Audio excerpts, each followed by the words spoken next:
जरा यह सीन अपने दिमाग में लाइए। देर रात का वक्त है, आपने अभी अभी भरपेट डिनर किया है और आप संतुष्ट भी हैं।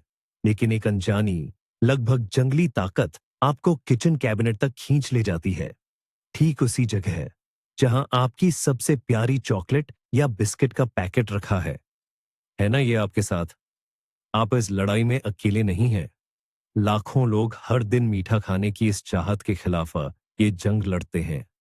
और ज्यादातर लोग पक्के तौर पर मानते हैं कि इसके पीछे उनकी कमजोर इच्छा शक्ति, विल पावर ही जिम्मेदार है।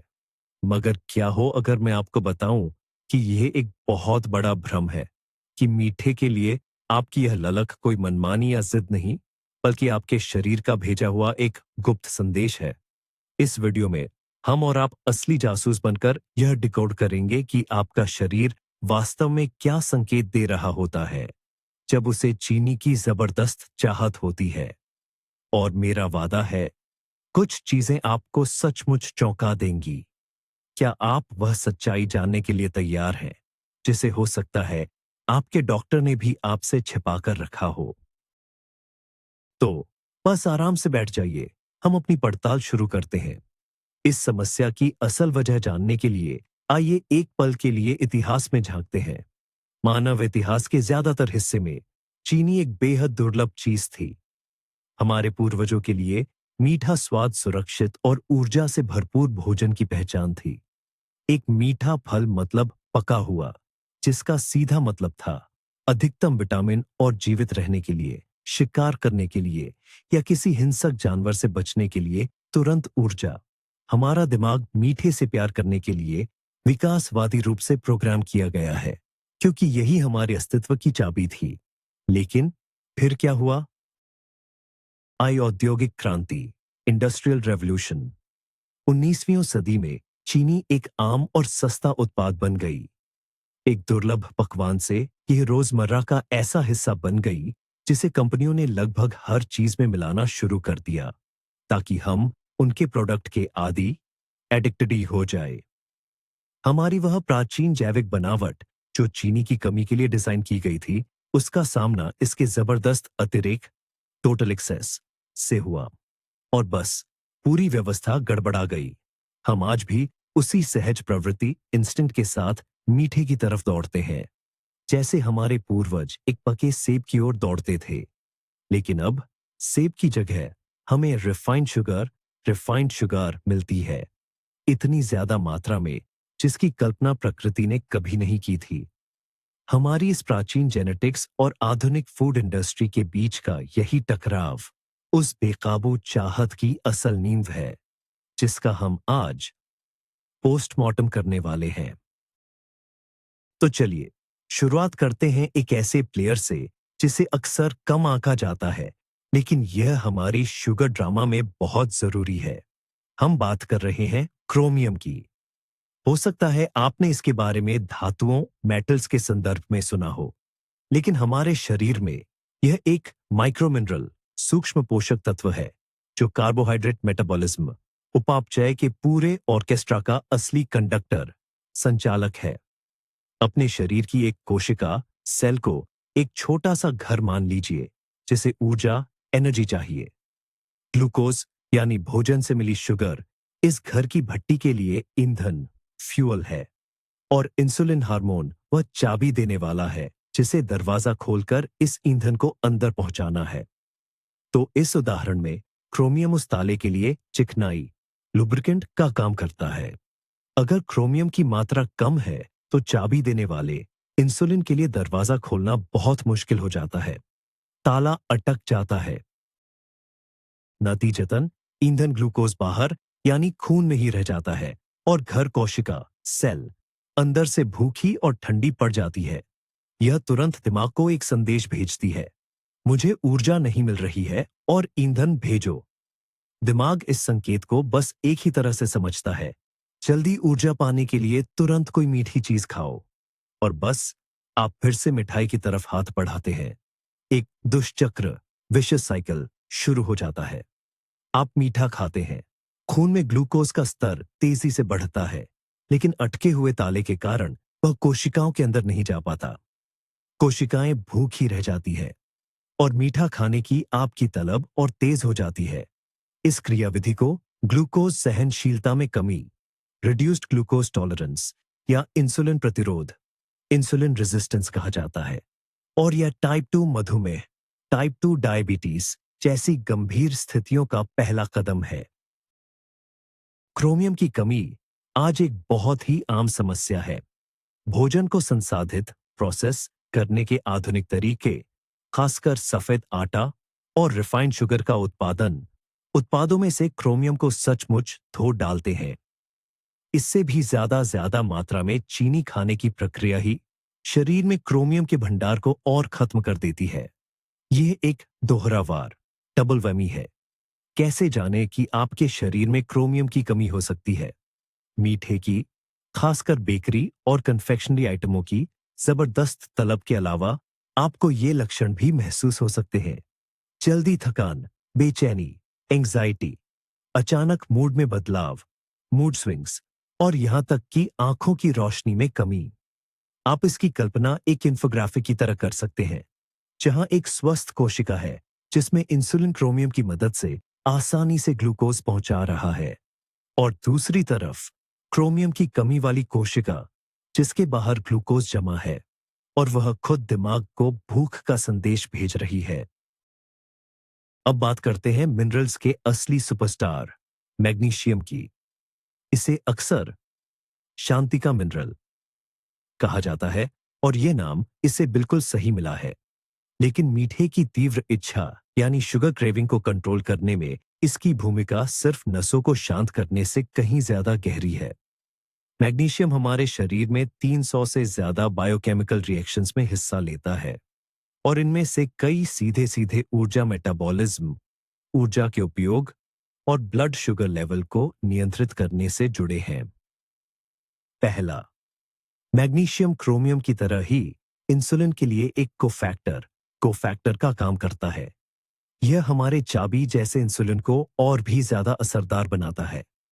रिसर्च से पता चला है कि शरीर में मैग्नीशियम का सही स्तर कोशिकाओं की इंसुलिन के प्रति संवेदनशीलता, सेंसिटिविटी को बढ़ाता है।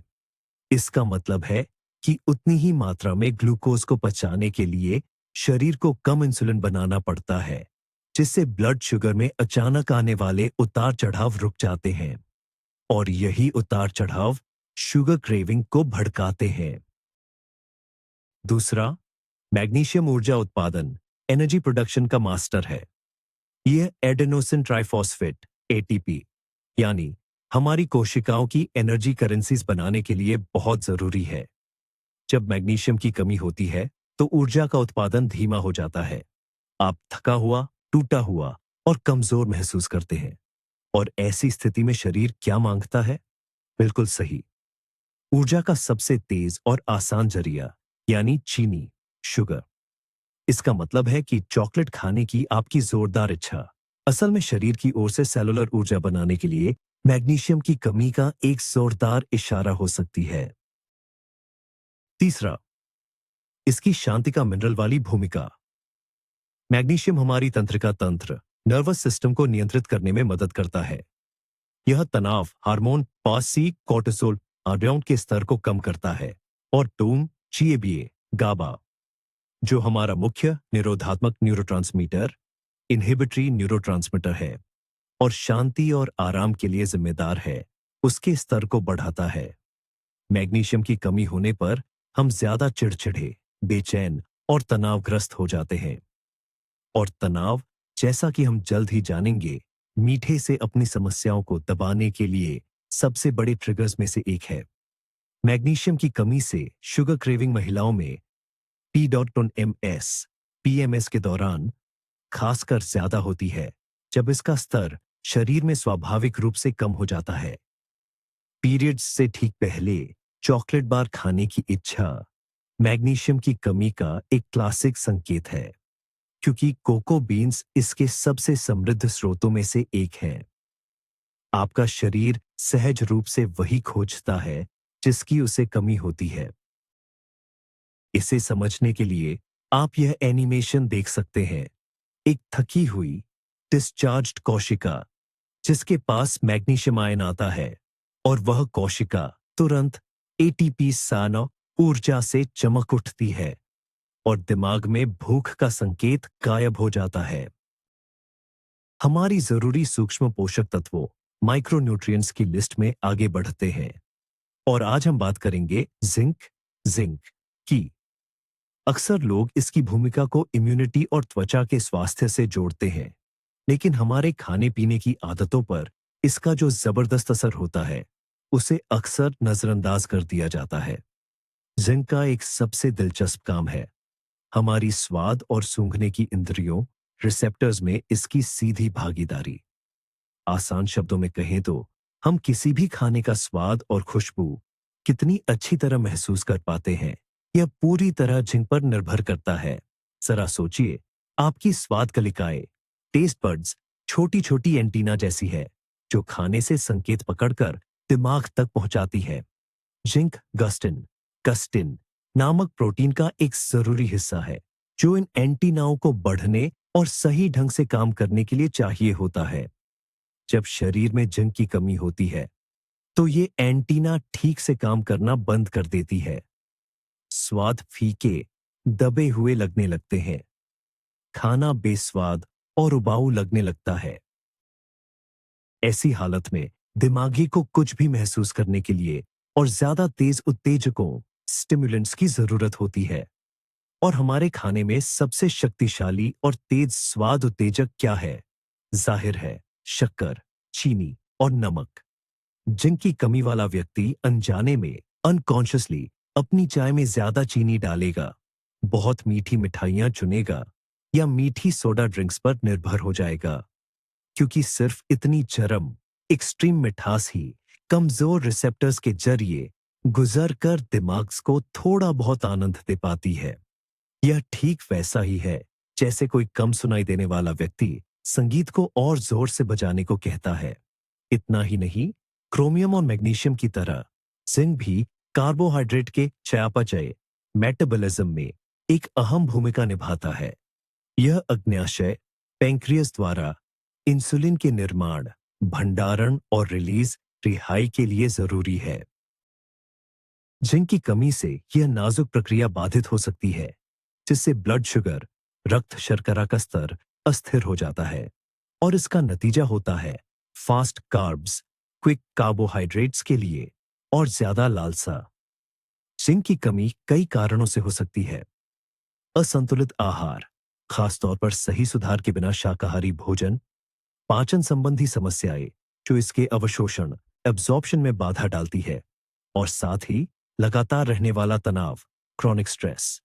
मीठे और नमकीन के प्रति लालसा के अलावा इसके लक्षणों में बार बार जुकाम होना, घावों का धीरे भरना, बालों का झड़ना और नाखूनों पर सफेद धब्बे व्हाइट स्पॉट्स शामिल हो सकते हैं। एक विजुअलाइजेशन के लिए एक मजेदार एनिमेशन का इस्तेमाल किया जा सकता है। एक जीभ जिस पर स्वाद कलिकाएं रंगीन और सक्रिय है, जो सामान्य भोजन पर खुशी से प्रतिक्रिया कर रही है। फिर जिंक की कमी का आइकन आता है, कलिकाएं फीकी और सुस्त पड़ जाती है और सिर्फ एक बड़ा सा केक का टुकड़ा ही उन्हें थोड़ी बहुत हलचल करने के लिए मजबूर करता है। अक्सर जब हम थकावट या कमजोरी महसूस करते हैं तो पहला ख्याल आता है कि कोई मीठी चीज खाकर तुरंत एनर्जी पा लें, लेकिन सच्चाई यह है कि हम चीनी नहीं बल्कि ऊर्जा एनर्जी ढूंढ रहे होते हैं, और हमारे शरीर में इस ऊर्जा को बनाने का जिम्मा उठाती है एक पूरी कर्मचारियों की टीम, जिसे हम बी ग्रुप विटामिन कहते हैं। यह सिर्फ एक विटामिन नहीं बल्कि B1, B2, B3, B5, B6, B9 और B12 जैसे विटामिन का एक पूरा कॉम्प्लेक्स है। इन सभी की अपनी एक खास और जरूरी भूमिका है। ये वो तत्व है जो हमारे भोजन यानी प्रोटीन्स, फैट्स और कार्बोहाइड्रेट्स को उसी जरूरी एटीपी ऊर्जा में बदलते हैं जिसके बारे में हम बात कर रहे हैं। इसे एक फैक्ट्री के कन्वेयर बेल्ट की तरह कल्पना कीजिए, जहां कच्चे माल, खाना से तैयार उत्पाद, ऊर्जा बनता है। बी विटामिन इस कन्वेयर बेल्ट पर काम करने वाले मजदूर हैं। अगर इनमें से एक भी मजदूर विटामिन की कमी हो जाए तो पूरा प्रोसेस धीमा पड़ जाता है या रुक जाता है। उदाहरण के लिए विटामिन B1, थायमिन, खासकर कार्बोहाइड्रेट्स के मेटाबॉलिज्म के लिए बहुत जरूरी है। इसके बिना हमारी कोशिकाएं ग्लूकोज का ठीक से उपयोग करके ऊर्जा नहीं बना सकती। विटामिन B2, राइबोफ्लेविन और B3, नियासिन एटीपी उत्पादन के अंतिम चरण यानी इलेक्ट्रॉन ट्रांसपोर्ट चेन के मुख्य भागीदार है। Vitamin B5, pantothenic acid, fats और कार्बोहाइड्रेट्स को तोड़ने के लिए चाहिए होता है। और विटामिन B6, पायरिडॉक्सिन, प्रोटीन्स के मेटाबॉलिज्म और सेरोटोनिन जो हमारा अच्छे मूड वाला हार्मोन है जैसे न्यूरोट्रांसमीटर्स को बनाने में मदद करता है। जब शरीर में बी ग्रुप विटामिन्स की कमी होती है तो यह एनर्जी कन्वेयर बेल्ट गड़बड़ी करने लगता है। आप पुरानी थकान, आलस, कमजोरी और ब्रेन फॉग यानी दिमागी धुंधलापन महसूस करते हैं। आपके शरीर को बेहद ऊर्जा की जरूरत होती है, लेकिन वह उसे सामान्य भोजन से बना नहीं पाता और तब वह दिमाग को सबसे आसान और तुरंत मिलने वाले फज्यूल यानी चीनी की मांग का सिग्नल भेजता है। ये बिल्कुल ऐसा ही है जैसे आप एक डेड बैटरी वाली गाड़ी को सबसे बढ़िया पेट्रोल डालकर स्टार्ट करने की कोशिश कर रहे हो। बेकार, क्योंकि असल समस्या फ्यूल में नहीं है। इससे भी बड़ी बात चीनी, शुगर, खुद बी विटामिन्स का चोर है। इसको प्रोसेस करने में शरीर इन विटामिन्स, खासकर थायमिन, की बहुत बड़ी मात्रा खर्च कर देता है। तो यह एक चक्रव्यूह, विशेष सर्कल बन जाता है। आप मीठा खाते हैं क्योंकि बी विटामिन्स की कमी से आपको एनर्जी नहीं मिल रही और जो चीनी आपने खाई वह उनके भंडार को और ज्यादा कम कर देती है, जिससे भविष्य में थकान और मीठा खाने की चाहत और बढ़ जाती है। आप उस फैक्ट्री को देखिए, जब बी विटामिन वर्कर्स काफी होते हैं तो कन्वेयर तेजी से चलता है और आउटपुट में ढेर सारी एनर्जी कॉइन्स बनती है। लेकिन जब उनकी कमी होती है तो मजदूर सुस्त पड़ जाते हैं, कन्वेयर रुक जाता है और उत्पादन लगभग शून्य हो जाता है। मीठा खाने की तलब, क्रेविंग से लड़ने के लिए हम हमेशा यही सोचते हैं कि अब कार्बोहाइड्रेट्स कम खाने चाहिए। पर सच तो यह है कि यह समस्या अक्सर कहीं और होती है, प्रोटीनों की कमी में। प्रोटीन को हम अपने शरीर का मुख्य बाह्य निर्माण सामग्री तामाक बिल्डिंग मटेरियल मानते हैं, लेकिन भूख को नियंत्रित करने और ब्लड शुगर लेवल को संभालने में इसकी भूमिका को कम नहीं आंका जा सकता। आइए समझते हैं कि यह कैसे काम करता है। पहला कारण, प्रोटीन। सभी मैक्रोन्यूट्रिएंट्स, वसा, प्रोटीन, कार्ब्स में सबसे ज्यादा पेट भरने वाला इंखाब सेशिएटिंग है।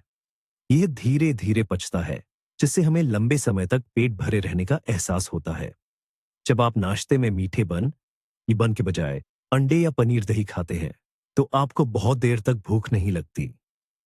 ऐसा इसलिए होता है क्योंकि प्रोटीन भूख शांत करने वाले हार्मोन्स जैसे पेप्टाइड YY और GLP-1 को बढ़ाता है, जो दिमाग को सिग्नल भेजते हैं, मेरा पेट भर गया है, अब और मत खाओ।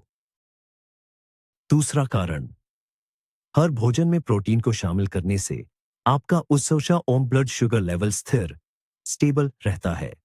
जब आप खासकर सिंपल डॉस कार्बोहाइड्रेट्स, सिंपल कार्ब्स खाते हैं तो वे तेजी से पचकर ग्लूकोज में बदल जाते हैं, जिससे शुगर में तेजी से उछाल आता है और शरीर बड़ी मात्रा में इंसुलिन रिलीज करता है। इंसुलिन भी उतनी ही तेजी से शुगर को खून से हटा देता है, जिससे ब्लड शुगर अचानक से बहुत नीचे गिर जाता है। इसी को हाइपोग्लाइसीमिया कहते हैं। जब शुगर लेवल सामान्य से नीचे गिरता है तो हमारा दिमाग इमरजेंसी अलार्म बजाता है और तुरंत ग्लूकोज की मांग करता है, जिससे हमें मीठा खाने की जबरदस्त तलब अनकंट्रोलेबल स्वीट क्रेविंग महसूस होती है। इसके विपरीत प्रोटीन कार्बोहाइड्रेट्स के अवशोषण एब्जॉर्प्शन की गति को धीमा कर देता है। अगर आप सिर्फ एक सेब खाने के बजाय मुट्ठी भर नट्स एंड नट्स के साथ सेब खाते हैं, तो सेब से मिलने वाला ग्लूकोज खून में इस धीरे धीरे और लगातार पहुंचता है। इससे न तो शुगर में अचानक उछाल आता है और न ही तेजी से गिरावट। आपका शुगर लेवल स्थिर बना रहता है और आपको शुगर की भूख, शुगर हंगर के दौरे नहीं पड़ते। तीसरा कारण, जिन अमीनो एसिड्स पाखंड अमीनो एसिड्स से प्रोटीन बने होते हैं, वे हमारे बैनम पर न्यूरोट्रांसमीटरों अननोन इमिनांतासफियो न्यूरोट्रांसमीटर्स के लिए बिल्डिंग ब्लॉक्स का काम करते हैं। ये वही रासायनिक पदार्थ हैं जो हमारे मूड और प्रेरणा मोटिवेशन को नियंत्रित करते हैं। उदाहरण के लिए अमीनो एसिड ट्रिप्टोफैन और ट्रिप्टोफन खुशी के हार्मोन सेरोटोनिन सेरोटोनिन के लिए जरूरी है, और टायरोसिन टायरोसाइन खुशी और प्रेरणा के हार्मोन डोपामाइन डोपामीन के लिए। प्रोटीन की कमी होने पर इन न्यूरोट्रांसमीटरों का उत्पादन कम हो सकता है। ऐसे में दिमाग इसकी कमी को सबसे आसान तरीके से पूरा करने की कोशिश करता है, यानी चीनी शुगर की मदद से इन्हें बढ़ाने की कोशिश करता है, जिससे हमें मीठा खाने की इच्छा होती है। इसे समझने के लिए आप ब्लड शुगर लेवल के दो ग्राफ देख सकते हैं। एक मीठी पन खाने के बाद का, जिसमें तेजी से उछाल और फिर गहरी गिरावट है, और दूसरा सब्जियों के साथ ऑमलेट खाने के बाद का, जो एक स्थिर और धीमी गति से चलने वाली रेखा कर्व दिखाता है, बिना किसी बड़े उतार चढ़ाव के। दशकों से चली आ रही चर्बी फैट विरोधी लड़ाई के दौर में हम यह बिल्कुल भूल गए कि फैट भी कई तरह के होते हैं, और ओमेगा 3 जैसे स्वस्थ वसा हेल्दी फैट्स हमारे मस्तिष्क के स्वास्थ्य और भूख को नियंत्रित रखने के लिए बेहद जरूरी है। हमारा मस्तिष्क 60% से भी ज्यादा फैट से बना है, और इसके ठीक से काम करने के लिए इसे लगातार अच्छी गुणवत्ता वाली निर्माण सामग्री बिल्डिंग ब्लॉक्स की जरूरत होती है। न्यूरॉन्स की कोशिका, झिल्ली, सेल मेम्ब्रेन, तंत्रिका तंतुओं, नर्व फाइबर्स की बाहरी परत, ये सब वसा से ही बने हैं।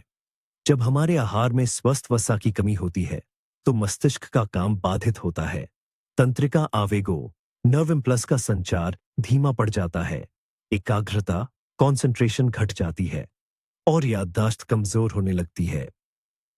लेकिन इसका मीठे की लालसा शुगर क्रेविंग से क्या संबंध है? मस्तिष्क हमारे शरीर का सबसे ज्यादा ऊर्जा खर्च करने वाला अंग है। आराम की स्थिति में भी यह हमारे कुल ऊर्जा का लगभग 20% उपयोग करता है। ग्लूकोज इसका पसंदीदा ईंधन है। जब मस्तिष्क स्वस्थ होता है और उसकी कोशिका झिल्लियां सील मेम्ब्रेन लचीली, इलास्टिक और पारगम्य परमिएबल होती है, जिसके लिए स्वस्थ वसा जिम्मेदार है, तो यह ग्लूकोज का प्रभावी ढंग से उपयोग कर पाता है। लेकिन ओमेगा 3 की कमी और हानिकारक ट्रांसफैट्स की अधिकता से मस्तिष्क कोशिकाओं की झिल्लियां सख्त और कड़क हो जाती है।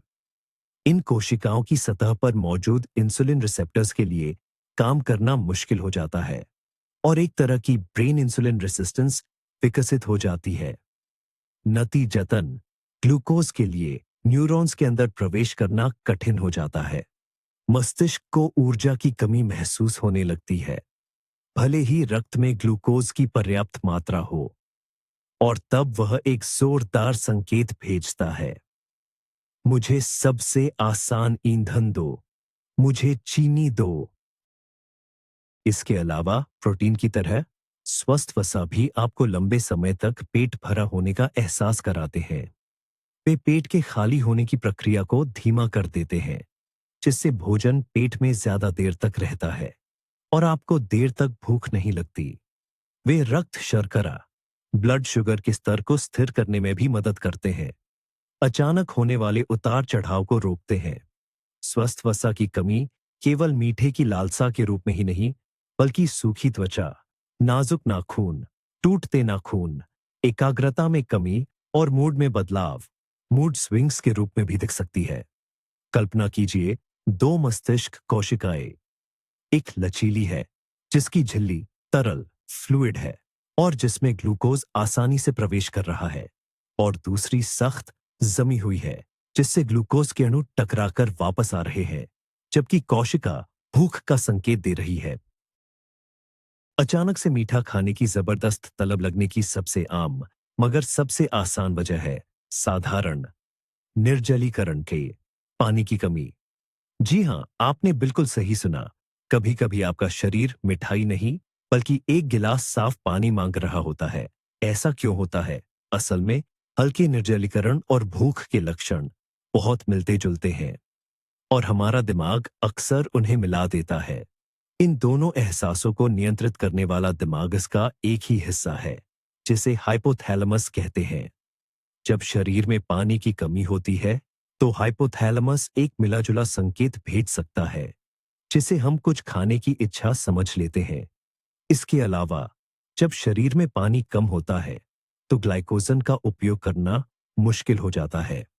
ग्लाइकोजन ग्लूकोज का वह रूप है, जो हमारे लिवर और मांसपेशियों में जमा होता है। ये हमारा ऊर्जा भंडार है।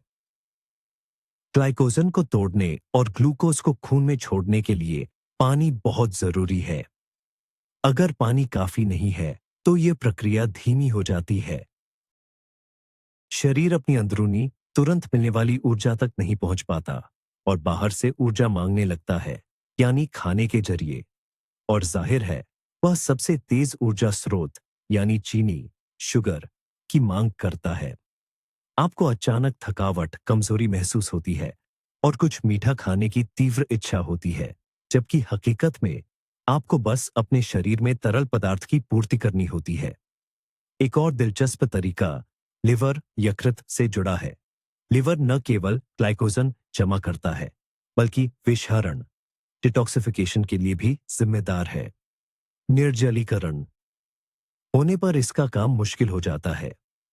ये काम के बोझ से निपटने के लिए दिमाग को ऊर्जा की जरूरत का संकेत भेज सकता है। इससे भी बड़ी बात, जिन मीठे पेय पदार्थों से बहुत से लोग प्यास बुझाने की कोशिश करते हैं, वे केवल स्थिति को और बिगाड़ते हैं। चीनी का मूत्रवर्धक प्रभाव डायूरेटिक इफेक्ट होता है। यह कोशिकाओं से पानी खींच लेती है, जिससे निर्जलीकरण बॉस और बढ़ जाता है और प्यास और मीठे की तलब का एक दुष्चक्र विशियस साइकिल बन जाता है। तो असली भूख को प्यास से, जो कि भूख का नकाब ओढ़े है, कैसे अलग करें? एक आसान सा नियम है।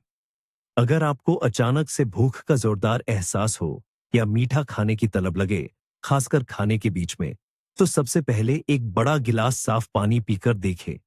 10 से 15 मिनट इंतजार करें। अक्सर इतना ही काफी होता है कि आपकी यह भूख खत्म हो जाए। यह एक साधारण लेकिन बहुत ही असरदार तरीका का है। इसे ऐसे समझा जा सकता है। मान लीजिए, एक व्यक्ति कमजोरी महसूस करता है और उसके दिमाग में केक का ख्याल आता है। फिर वह एक गिलास पानी पीता है और उसके सिर पर ऊर्जा की बत्ती जल जाती है और केक का ख्याल गायब हो जाता है। हम इस शब्द का जिक्र कई बार कर चुके हैं, लेकिन अब आइए इसे विस्तार से समझते हैं। इंसुलिन प्रतिरोधकता, इंसुलिन रेजिस्टेंस, शायद आज के चयापचय स्वास्थ्य मेटाबॉलिक हेल्थ की सबसे बड़ी और केंद्रीय समस्या है। यही वह मुख्य वजह भी है जिससे आपको मीठा खाने की बेकाबू तलब उठती है। इस स्थिति में आपके शरीर की कोशिकाएं इंसुलिन हार्मोन के प्रति सही से प्रतिक्रिया देना बंद कर देती है। हमारी पुरानी मिसाल याद कीजिए। इंसुलिन पपीत चाबी वाला की मास्टर है, जो ग्लूकोज के लिए कोशिका का दरवाजा खोलता है। इंसुलिन प्रतिरोधकता होने पर कोशिका के दरवाजे का ताला जैसे बंद जंग खा जाता है। रस्ट्स चाबी वाला इंसुलिन आता है, खोलने की कोशिश करता है, लेकिन दरवाजा या तो बहुत मुश्किल से खुलता है या बिल्कुल नहीं खुलता। जवाब में क्या होता है? अग्नाशय पैनक्रियास देखता है कि खून में शुगर का स्तर ऊंचा बना हुआ है और वह सोचता है कि उसने पर्याप्त इंसुलिन नहीं बनाया। इसलिए वह आपातकालीन मोड में काम करना शुरू कर देता है और खून में चाबी वालों यानी इंसुलिन की नई खेपें बैचेस लगातार फेंकता रहता है। परिणाम यह होता है कि खून में ग्लूकोज और इंसुलिन दोनों ही भारी मात्रा में एक साथ घूम रहे होते हैं। इंसुलिन के इस बढ़े हुए स्तर को हाइपरिंसुलिनेमिया हाइपरइंसुलिनीमिया कहते हैं, और यह कई समस्याओं का सिलसिला शुरू कर देता है। पहला, खून में ग्लूकोज की अधिकता होने के बावजूद शरीर की कोशिकाएं भूखी रहती है। उन्हें अपनी ऊर्जा नहीं मिल पाती, इसलिए वे दिमाग को भूख का सिग्नल भेजती है और सोर खाना, खासकर जल्दी पचने वाले कार्बोहाइड्रेट्स, फास्ट कार्ब्स यानी मीठा मांगती है। दूसरा, इंसुलिन का उच्च स्तर फैट, वसा को तोड़ने की प्रक्रिया को रोक देता है। शरीर भंडारण मोड, स्टोरेज मोड में चला जाता है। यहां तक कि अगर आप थोड़ा भी खाते हैं, तो जो अतिरिक्त ग्लूकोज इंसुलिन जबरदस्ती कोशिकाओं में धकेलने में कामयाब हो जाता है, वह तुरंत चर्बी में बदल जाता है, खासकर पेट के अंदरूनी हिस्सों की चर्बी, आंतों का वसा या विसेरल फैट। तीसरा, जब अग्नाशय इंसुलिन की एक बड़ी मात्रा छोड़ता है, तो वह अंत में किसी तरह ग्लूकोज को कोशिकाओं में धकेल देता है और खून में शुगर का स्तर अचानक तेजी से गिर जाता है। इसे हाइपोग्लाइसीमिया हाइपोग्लाइसीमिया कहते हैं। आपको कमजोरी, कंपकंपी, चक्कर आना, चिड़चिड़ापन और मीठा खाने की एक प्रचंड जंगली बीसली तलब महसूस होती है। दिमाग एनर्जी क्राइसिस का शोर मचाता है। आप कुछ मीठा खाते हैं, शुगर फिर से आसमान छूने लगती है, अग्नाशय और ज्यादा इंसुलिन छोड़ता है और ये शुगर का झूला, शुगर स्विंग, अनंत काल तक चलता रहता है। यह एक ऐसा दुष्चक्र, विशिष्ट साइकिल है जो अग्नाशय को थका देता है और समानता टाइप 2 मधुमेह, टाइप 2 डायबिटीज की सीधी सड़क है। इसे आप उसी झूले की तरह देख सकते हैं। एक तरफ शुगर का स्तर, दूसरी तरफ इंसुलिन। वे ऊपर नीचे होते रहते हैं और झूला तेज से तेज होता जाता है, जिसके बीच में एक थका हारा इंसान बैठा है, जिसे कभी गर्मी लगती है तो कभी ठंड। अगर इंसुलिन वह हार्मोन है जो ऊर्जा को स्टोर करने के लिए जिम्मेदार है, तो हमारे पास कुछ और हार्मोन भी हैं जो हमारी भूख को नियंत्रित करते हैं। और इस कड़ी का एक मुख्य खिलाड़ी है लेप्टिन, जिसे भूख शांत करने वाला हार्मोन, हार्मोन ऑफ सैटिस्फैक्शन भी कहा जाता है। लेप्टिन का उत्पादन हमारी वसा, फैट कोशिकाएं करती हैं। शरीर में फैट ऊतक, टिश्यू जितना ज्यादा होता है, उतना ही ज्यादा लेप्टिन बनता है।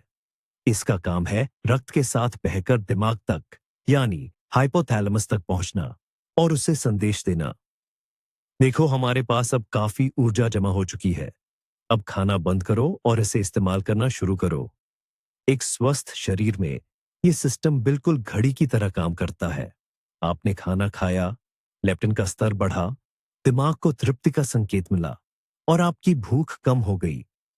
लेकिन क्या होता है जब आपको अधिक वजन होता है और आप लगातार ज्यादा खाना खाते हैं, खासकर वे चीजें जिनमें चीनी और फ्रुक्टोज की मात्रा बहुत अधिक होती है? फैट कोशिकाएं लेप्टिन की भारी मात्रा बनाना शुरू कर देती हैं।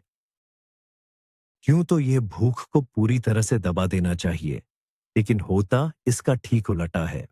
लेप्टिन की लगातार मिल रही भारी खुराक से दिमाग थकने लगता है। वह इसके प्रति असंवेदनशील या बहरा हो जाता है। इसी स्थिति को लेप्टिन रेजिस्टेंस कहा जाता है। दिमाग बस तृप्ति के इन संकेतों को सुनना बंद कर देता है। कल्पना कीजिए कि कोई लगातार आपके कान में चिल्ला रहा है। कुछ देर बाद आप उस पर ध्यान देना बंद कर देंगे। नतीजा ये होता है कि भले ही खून में भूख शांत करने वाला हार्मोन बहुत ज्यादा घूम रहा हो और शरीर में ऊर्जा का भरपूर भंडार हो, फिर भी दिमाग को लगता है कि शरीर भूखा है। उसे रुकने का संकेत ही नहीं मिलता और वह लगातार भूख के सिग्नल भेजता रहता है, भोजन की मांग करता रहता है। खासकर वह ज्यादा कैलोरी, मीठे और फैट वाले भोजन की जबरदस्त मांग करता है, क्योंकि उसके दृष्टिकोण से शरीर में भूख अकाल आ गई है और उसे तुरंत ऊर्जा इकट्ठा करनी होगी। लेप्टिन रेजिस्टेंस वाला व्यक्ति खाना खा भी लेता है, लेकिन या तो उसे तृप्ति का एहसास बिल्कुल नहीं होता, या फिर वह बहुत कमजोर होता है और जल्दी खत्म हो जाता है। उसे लगातार भूख महसूस होती है, खासकर स्नैक्स खाने की जबरदस्त ललक होती है, और वह अपने हिस्से पोर्शन को नियंत्रित नहीं कर पाता। यह एक और विष चक्र, विशस साइकिल है। ज्यादा फैट लेप्टिन रेजिस्टेंस को जन्म देता है और लेप्टिन रेजिस्टेंस आपको ज्यादा खाने और ज्यादा फैट जमा करने के लिए मजबूर करता है। इस स्थिति को एक एनिमेशन से समझा जा सकता है। डाकिया, पोस्टमैन, लेप्टिन दिमाग तक हमारा पेट भरा है लिखा हुआ एक खत लेकर आता है, लेकिन दिमाग का दरवाजा बंद है और उस पर परेशान न करें का बोर्ड लगा हुआ है। डाकिया खटखटाता रहता है पर उसे कोई जवाब नहीं मिलता। अगर संतुष्टि का हार्मोन है तो इसका एक विरोधी एंटेगनिस्ट भी होना चाहिए और वो है भूख का हार्मोन। और ऐसा हार्मोन मौजूद है, मिलिए, ग्रेलिन। ग्रेलिन से यह हार्मोन मुख्य रूप से पेट में बनता है जब पेट खाली होता है। ग्रेलिन दिमाग तक जाता है और संकेत देता है, पेट खाली है, अब खाना ढूंढने का समय हो गया है। ग्रेलिन का स्तर खाने से ठीक पहले सबसे ऊंचाई पर होता है और खाने के बाद यह कम होने लगता है, जिससे संतुष्टि के हार्मोन को जगह मिलती है। सामान्य तौर पर यह सिस्टम सामंजस्य, हार्मनी में काम करता है। हालांकि हमारी आधुनिक जीवन शैली और खान-पान की आदतें इस बारीक संतुलन को गंभीर रूप से बिगाड़ सकती हैं। सबसे पहले ग्रेलिन के उत्पादन पर भोजन की संरचना का असर पड़ता है। रिसर्च दिखाती है कि प्रोटीन युक्त भोजन ग्रेलिन के उत्पादन को सबसे प्रभावी ढंग से और लंबे समय तक दबाता है। फैट्स, वसा भी इस काम को अच्छी तरह से करते हैं, लेकिन कार्बोहाइड्रेट्स, खासकर साधारण शक्कर, सिंपल शुगर्स और फ्रक्टोज ग्रेलिन को बहुत ही कम और थोड़े समय के लिए दबा पाते हैं। आपने मीठी बन, स्वीट बन खाई, ग्रेलिन का स्तर थोड़ा सा नीचे हुआ, लेकिन 1 या 1.5 घंटे में वह फिर से अपनी ऊंचाई पर पहुंच गया और आपको दोबारा भूख लगने लगी। दूसरा, नींद का ग्रेलिन पर बहुत बड़ा असर पड़ता है। इस पर हम एक अलग भाग में विस्तार से बात करेंगे, लेकिन अभी के लिए इतना जान ले, नींद की कमी से ग्रेलिन का स्तर काफी बढ़ जाता है। जिस इंसान की नींद पूरी नहीं होती वह भूखा ही रहता है। तीसरा, और हमारी चर्चा के संदर्भ में सबसे दिलचस्प बात यह है कि ग्रेलिन सिर्फ भूख ही नहीं जगाता, यह सीधे दिमाग के रिवॉर्ड सेंटर्स को सक्रिय करता है। ठीक वही केंद्र जो नशीले पदार्थों और अन्य सुख सुविधाओं पर प्रतिक्रिया करते हैं। और यह विशेष रूप से हाई कैलोरी, मीठे और चिकने, फैटी भोजन के प्रति आकर्षण बढ़ाता है।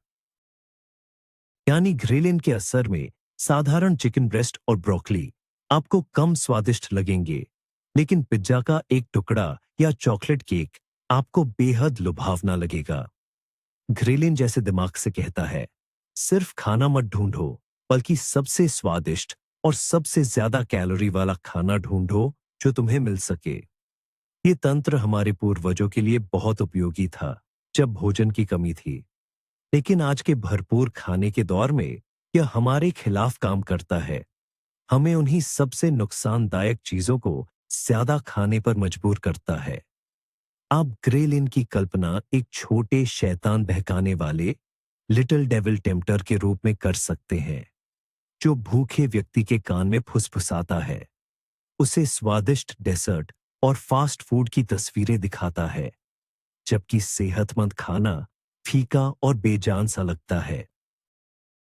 अब हम भूख और तृप्ति को सीधे नियंत्रित करने वाले हार्मोन से हटकर उस हार्मोन की बात करेंगे जो खतरों पर हमारी प्रतिक्रिया को नियंत्रित करता है, यानी तनाव के मुख्य हार्मोन कोर्टिसोल की। कोर्टिसोल का उत्पादन अधिवृक्क ग्रंथियों, एड्रीनल ग्लैंड्स द्वारा किसी भी तनावपूर्ण स्थिति की प्रतिक्रिया में होता है, चाहे वह वास्तविक खतरा हो, जैसे आप पर कोई बाघ दौड़ रहा हो, या काल्पनिक, जैसे आगामी परीक्षा का डर। इसका काम है शरीर के सभी संसाधनों को लड़ने या भागने, फाइट और फ्लाइट के लिए जुटाना।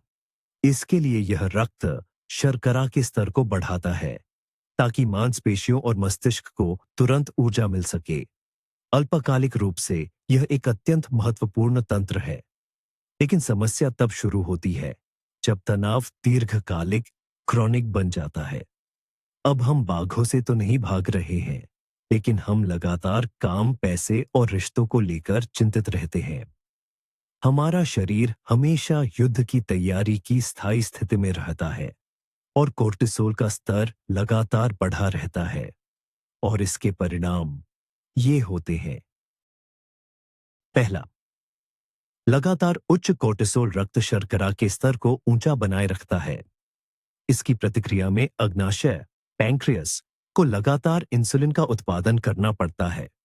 यह सीधे तौर पर इंसुलिन प्रतिरोध, इंसुलिन रेजिस्टेंस की ओर ले जाता है, जिसके बारे में हम पहले बात कर चुके हैं, और इसके परिणाम है शुगर के उतार चढ़ाव और मीठा खाने की लगातार तीव्र ललक। दूसरा, तनावपूर्ण स्थिति। भले ही वह काल्पनिक हो, बीत जाने के बाद शरीर को लगता है कि उसने लड़ने या भागने में बहुत ऊर्जा खर्च की है और अब उसे तुरंत इसकी भरपाई करनी होगी।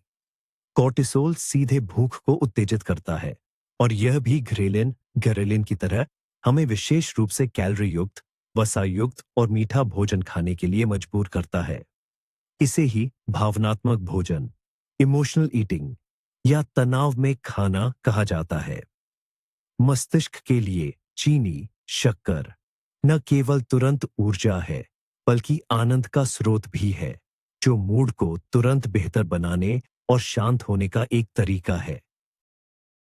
तीसरा, दीर्घकालिक रूप से उच्च कोर्टिसोल वसा चर्बी के जमाव को बढ़ाता है, खासकर सबसे खतरनाक आंत के वसा, विसरल फैट को, जो पेट के क्षेत्र में जमा होता है। यह वसा स्वयं एक चयापचय रूप से सक्रिय अंग है, जो सूजन पैदा करने वाले पदार्थों का उत्पादन करता है और इंसुलिन प्रतिरोध को और भी अधिक खराब करता है। इस प्रकार एक नया दुष्चक्र बन जाता है। तनाव, उच्च कोर्टिसोल, मीठा खाने की ललक, वजन बढ़ना और भी अधिक तनाव और सूजन।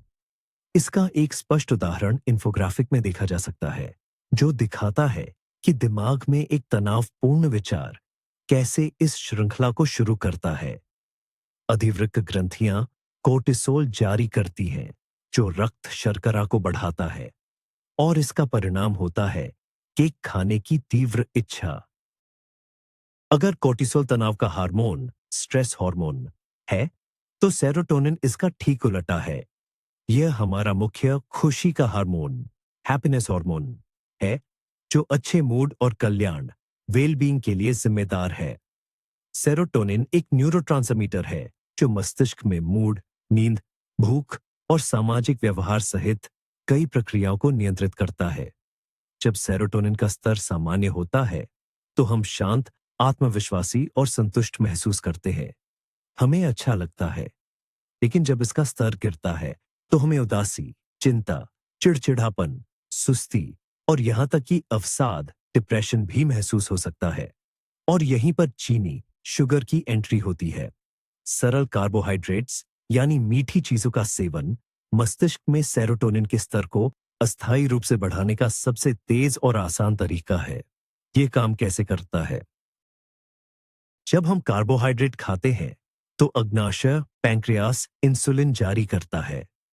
इंसुलिन न केवल ग्लूकोज को कोशिकाओं में जाने में मदद करता है, बल्कि यह एमिनो एसिड ट्रिप्टोफैन के लिए भी रास्ता साफ करता है, जिससे मस्तिष्क में सेरोटोनिन बनता है। इंसुलिन बाकी एमिनो एसिड्स से कहता है, तुम लोग मांसपेशियों, मसल्स में जाओ, और ट्रिप्टोफैन से कहता है, तुम्हें हरी झंडी है, सीधे मस्तिष्क में जाओ। नतीजतन एक चॉकलेट खाने के बाद मस्तिष्क में ट्रिप्टोफैन की मात्रा बढ़ जाती है, जिससे अधिक सेरोटोनिन बनता है और हमारा मूड थोड़े समय के लिए बेहतर हो जाता है। हम राहत, शांति और खुशी महसूस करते हैं। असल में हम मीठे का इस्तेमाल एक एंटी डिप्रेसेंट के तौर पर कर रहे होते हैं। मस्तिष्क इस संबंध को बहुत जल्दी याद कर लेता है। मुझे बुरा लग रहा है, मैंने मीठा खाया, मुझे बेहतर महसूस हुआ। और अगली बार जब भी हमें उदासी, अकेलापन या चिंता महसूस होगी, तो हमारा मस्तिष्क तुरंत हमें कुछ मीठा खाने का विचार देगा। समस्या यह है कि यह प्रभाव बहुत ही कम समय के लिए रहता है।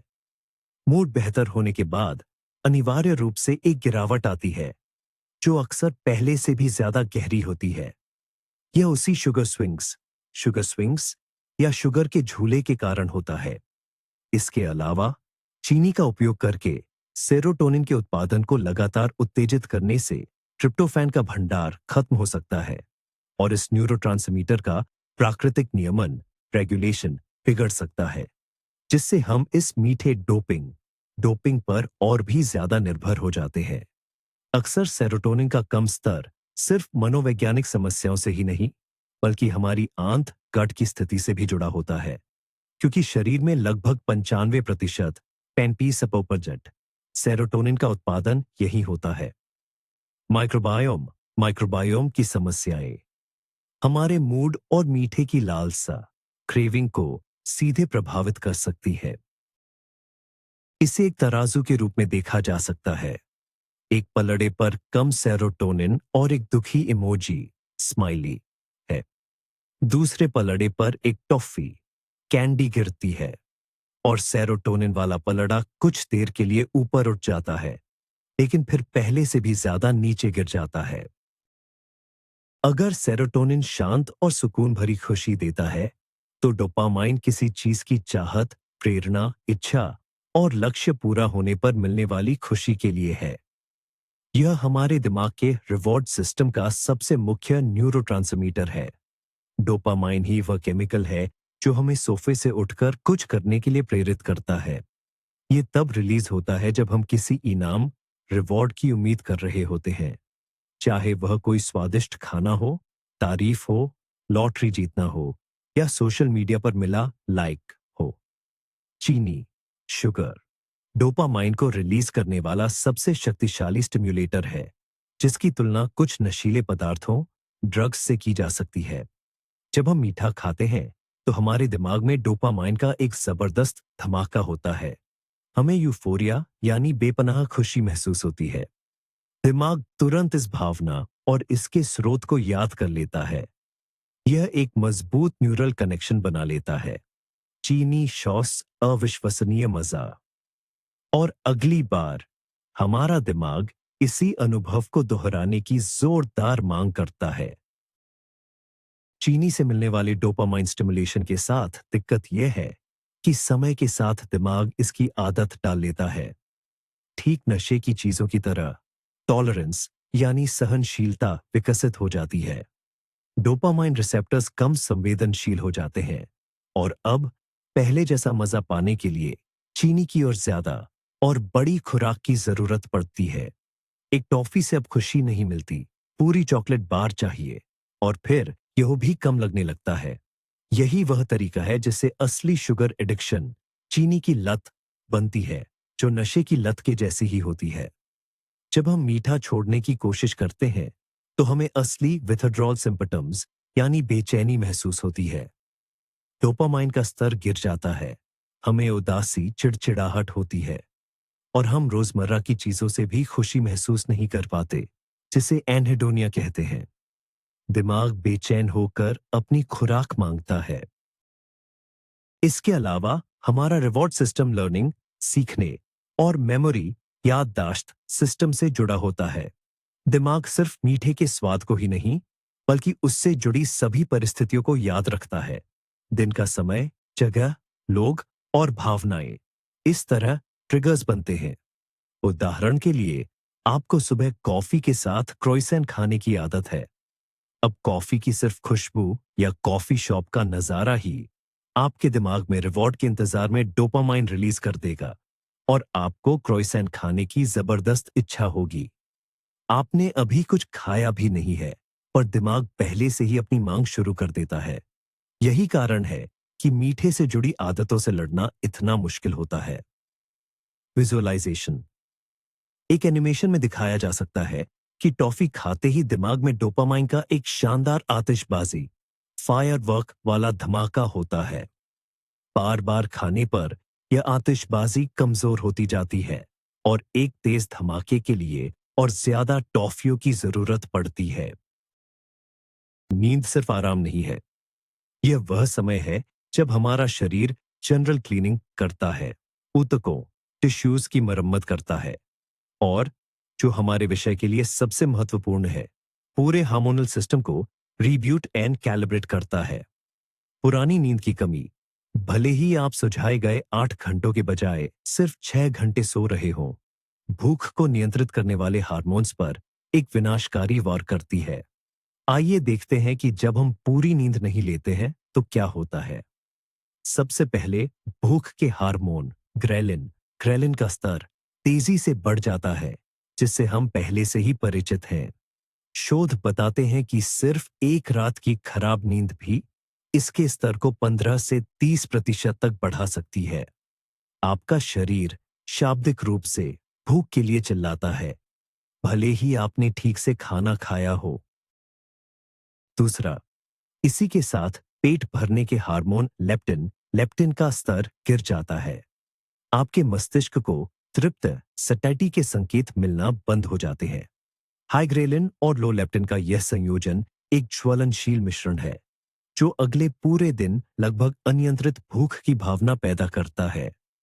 आप ज्यादा बार बार खाना चाहेंगे और आपके लिए रुकना मुश्किल होगा। लेकिन बात यहीं खत्म नहीं होती। नींद की कमी न केवल इस बात पर असर डालती है कि आप कितना खाना चाहते हैं, बल्कि इस बात पर भी कि आप क्या खाना चाहते हैं। नींद से वंचित मस्तिष्क तनाव की स्थिति में होता है। प्रीफ्रंटल कॉर्टेक्स प्रीफ्रंटल कॉर्टेक्स, जो समझदारी भरे फैसले लेने, आत्मनियंत्रण, सेल्फ कंट्रोल और इच्छा शक्ति विल पावर के लिए जिम्मेदार है, उसकी गतिविधि कम हो जाती है। इसी के साथ एमिग्डाला एमिग्डाला, जो भावनाओं और आदिम इच्छाओं का केंद्र है, उसकी गतिविधि बढ़ जाती है। नतीजतन प्रलोभनों टेम्पटेशंस का विरोध करने की आपकी क्षमता तेजी से गिर जाती है। आप एक चुंबक की तरह सबसे हानिकारक, उच्च कैलोरी, वसायुक्त, फैटी और मीठे भोजन की ओर खिंचे चले जाते हैं। चिकन ब्रेस्ट वाला सलाद उबाऊ लगता है, लेकिन पिज्जा, बर्गर और चॉकलेट केक आपकी सबसे बड़ी इच्छा बन जाते हैं। मस्तिष्क थकान की भरपाई के लिए तुरंत खुशी और आसान ऊर्जा की तलाश करता है। इसके अलावा नींद की कमी सीधे तौर पर इंसुलिन प्रतिरोध, इंसुलिन रेजिस्टेंस की ओर ले जाती है। यहां तक कि एक रात की नींद की कमी भी कोशिकाओं, सेल्स की इंसुलिन संवेदनशीलता, इंसुलिन सेंसिटिविटी को उतना ही कम कर सकती है, जितना कि 6 महीने तक हाई फैट डाइट पर रहने से होता है।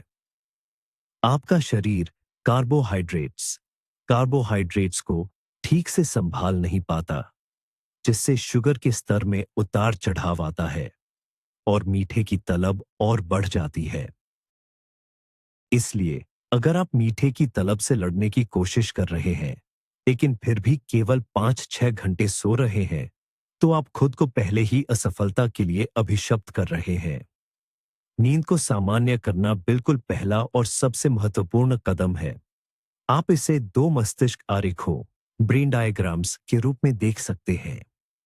एक अच्छी तरह से सोए हुए व्यक्ति में आत्मनियंत्रण का क्षेत्र सक्रिय होता है, जबकि नींद से वंचित व्यक्ति में यह क्षेत्र निष्क्रिय होता है और इसके बजाय आदिम इच्छाओं का क्षेत्र तेज रोशनी से जल रहा होता है। आइए हम अपने दिमाग से थोड़ा नीचे अपनी आंत की दुनिया में उतरते हैं। पिछले कुछ सालों में वैज्ञानिकों ने यह समझा है कि हमारी आंत महज खाना पचाने वाली एक नली नहीं है, बल्कि यह एक बेहद जटिल पारिस्थितिकी तंत्र इकोसिस्टम है। इसे हमारा दूसरा दिमाग सेकंड ब्रेन भी कहा जाता है। इसमें खरबों बैक्टीरिया, फंगस और अन्य सूक्ष्मजीव और माइक्रो ऑर्गेनिजम्स निवास करते हैं, जिनके समूह को माइक्रोबायोम कहते हैं। और ये नन्हे से जीव हमारे स्वास्थ्य, हमारे मिजाज, मूड और यहां तक कि हमारी खाने पीने की पसंद पर भी जबरदस्त प्रभाव डालते हैं। हम माइक्रोबायोम को मोटे तौर पर इत्यादि अच्छे और बुरे जीवों ने बांट सकते हैं। अच्छे बैक्टीरिया, नींदा, जिन्हें प्रोबायोटिक्स बेओड कहा जाता है, खाना पचाने में मदद करते हैं, जरूरी विटामिन बनाते हैं, हमारी इम्यूनिटी, प्रतिरक्षा प्रणाली को मजबूत करते हैं। और शॉर्ट चेन फैटी एसिड्स जैसे उपयोगी पदार्थ पैदा करते हैं। ये एसिड्स आंत की कोशिकाओं को पोषण देते हैं और सूजन, इन्फ्लेमेशन को कम करते हैं। वहीं बुरे या रोगाजनक पैथोजेनिक बैक्टीरिया इसके विपरीत काम करते हैं। वे सूजन पैदा कर सकते हैं, जहरीले टॉक्सिन्स टॉक्सिन्स बनाते हैं और पाचन क्रिया को बिगाड़ते हैं। इन दोनों खेमों के बीच इलाके और संसाधनों के लिए लगातार जंग चलती रहती है, और हम जो खाते हैं वह सीधे तौर पर तय करता है कि इस लड़ाई में जीत किसकी होगी। अच्छे बैक्टीरिया को फाइबर ऐसा कच्चा रेशे जो सब्जियों, फलों, साबुत अनाज और दालों से मिलता है से बेहद प्यार है। जबकि बुरे बैक्टीरिया और कैंडिडा कैंडिडा जैसे फंगस चीनी शुगर के दीवाने होते हैं। चीनी उनके बढ़ने और अपनी संख्या बढ़ाने के लिए सबसे बेहतरीन ईंधन है। जब हमारी डाइट में चीनी और रिफाइंड कार्बोहाइड्रेट्स ज्यादा होते हैं तो हम सचमुच बड़े बुरे सूक्ष्म जीवों की फौज को पाल रहे होते हैं। वे हावी होने लगते हैं और फायदेमंद बैक्टीरिया को बाहर धकेल देते हैं। इस स्थिति को पास्नेनो डिस्बायोसिस कहते हैं। और यहां से खाने में सबसे दिलचस्प मोड़ आता है। ये बुरे बैक्टीरिया सिर्फ खाने वाले नहीं हैं। इन्होंने अपने मेजबान होस्ट यानी हमें के साथ हेरा फेरी मैनिपुलेशन करना सीख लिया है ताकि उन्हें उनकी मनपसंद चीजें ज्यादा मिले। वे ऐसे खास प्रोटीन बना सकते हैं जो हमारी भूख और पेट भरने वाले हॉर्मोन्स की नकल करते हैं। वे हमारी स्वाद कलिकाओं टेस्ट बड्स पर असर डालकर मीठे स्वाद को और भी ज्यादा लुभावना बना देते हैं। इसके अलावा वे किस्म वेगस तंत्र का वेगस नर्व जो सीधे आंत को दिमाग से जोड़ती है पर असर डालते हैं, ऐसे सिग्नल भेजते हैं जिन्हें हम मीठे की अदम्य इच्छा अनकंट्रोलेबल क्रेविंग के रूप में महसूस करते हैं। असल में अब केक आप नहीं खाना चाहते, बल्कि आपकी आंत में मौजूद खरबों भूखे बैक्टीरिया सागी चीनी की अपनी खुराक मांग रहे होते हैं। और अंदरूनी इस दबाव का विरोध करना बेहद मुश्किल होता है। इसे आप एक ऐसे विजुअल के तौर पर देख सकते हैं जहां आपकी आंत में अच्छे बैक्टीरिया फरिश्तों की तरह और बुरे बैक्टीरिया शैतानों की तरह आपस में लड़ रहे हैं। जैसे ही ऊपर से पैप ब्रोकली बहुतक गिरती है, फरिश्ते मजबूत हो जाते हैं, और जब कैंडी पास्ट गिरती है तो शैतानों की फौज बढ़ने लगती है और वह इंसान रूपी कठपुतली को कंट्रोल करने लगती है। माइक्रोबायोम सूक्ष्मजीव समूह पर अपनी चर्चा को आगे बढ़ाते हुए अब हमें इसके एक सबसे कुख्यात बुरे निवासी यीस्ट जैसे फंगस जिसका नाम है कैंडिडा एल्बिकेंस के बारे में अलग से बात करनी चाहिए। सामान्यतः कैंडिडा हम में से अधिकांश स्वस्थ लोगों की आंतों, त्वचा और श्लेष्मा झिल्ली म्यूकस मेम्ब्रेन्स पर कम मात्रा में मौजूद रहता है और कोई नुकसान नहीं पहुंचाता, क्योंकि इसकी वृद्धि को हमारे फायदेमंद बैक्टीरिया बेनिफिशियल बैक्टीरिया और प्रतिरक्षा प्रणाली इम्यून सिस्टम नियंत्रित रखते हैं। हालांकि कुछ विशेष परिस्थितियों में, जैसे एंटीबायोटिक दवाओं के सेवन के बाद जो अच्छे और बुरे दोनों बैक्टीरिया को खत्म कर देती है, या फिर लगातार तनाव, क्रॉनिक स्ट्रेस, कमजोर इम्यूनिटी, या सबसे जरूरी बात शक्कर की अधिक मात्रा वाले आहार के कारण कैंडिडा अनियंत्रित रूप से बढ़ना शुरू कर सकता है। इस स्थिति को कैंडिडियासिस या कैंडिडा का अत्यधिक विकास कहते हैं। कैंडिडा सचमुच चीनी का पक्का प्रेमी आता पसंद है। इसका मुख्य भोजन साधारण शक्कर सिंपल शुगर्स और रिफाइंड कार्बोहाइड्रेट्स है। जैसे जैसे यह बढ़ता है, ये आंतों में अपनी पूरी की पूरी कॉलोनियाएं बना लेता है, जिन्हें लगातार अपने पसंदीदा ईंधन की जरूरत होती है। और दूसरे रोगजनक सूक्ष्म जीवों पैथोजेनिक माइक्रो ऑर्गेनिजम्स की तरह कैंडिडा भी हमें नियंत्रित करने में बहुत माहिर होता है। यह हमारे रक्त में 77 और 53 से ज्यादा तरह के अलग अलग टॉक्सिन विषाक्त पदार्थ छोड़ता है, जिसमें एसिटैल्डिहाइड वही जो हैंगओवर पैदा करता है भी शामिल है। ये टॉक्सिन कई तरह के अप्रिय लक्षण पैदा कर सकते हैं। लगातार थकान, दिमाग में धुंधलापन ब्रेन फॉग, पाचन संबंधी समस्याएं जैसे पेट फूलना, गैस बनना, त्वचा पर चकत्ते, मूड में तेजी से बदलाव। लेकिन सबसे खास बात यह है कि कैंडिडा सीधे तौर पर मीठे और मैदे वाली चीजों के लिए यह तेज और जबरदस्त तलपोंच पैदा करता है। यह उसके जीवित रहने का तरीका है। यह एक तरह से हमारी बायोकेमिस्ट्री, जैव रसायन को हैक कर लेता है ताकि हमें मजबूर करे कि हम इसे खिलाते रहें। कैंडिडियासिस से पीड़ित व्यक्ति को भूख के ऐसे दौरे पड़ सकते हैं जो खाने के बाद भी खत्म नहीं होते और कुछ मीठा खाने की इच्छा लगभग अनियंत्रित हो जाती है। यह सिर्फ मुझे केक चाहिए वाली बात नहीं है। यह फंगस द्वारा पैदा की गई एक शारीरिक जरूरत बन जाती है। इतना ही नहीं, कैंडिडा के अपशिष्ट उत्पाद, वेस्ट प्रोडक्ट्स, आंतों में सेरोटोनिन, खुशी का हार्मोन, के उत्पादन को भी बाधित कर सकते हैं, जिससे उदास मिजाज और अवसाद की स्थिति पैदा होती है, जिसे हम फिर से मीठा खाकर ठीक करने की कोशिश करते हैं। इस तरह एक क्रूर दुष्चक्र ब्याह बन जाता है। शक्कर कैंडिडा को पोषित करती है। कैंडिडा शक्कर की तलब और खराब मूड पैदा करता है और हम खराब मूड का इलाज शक्कर से करते हैं।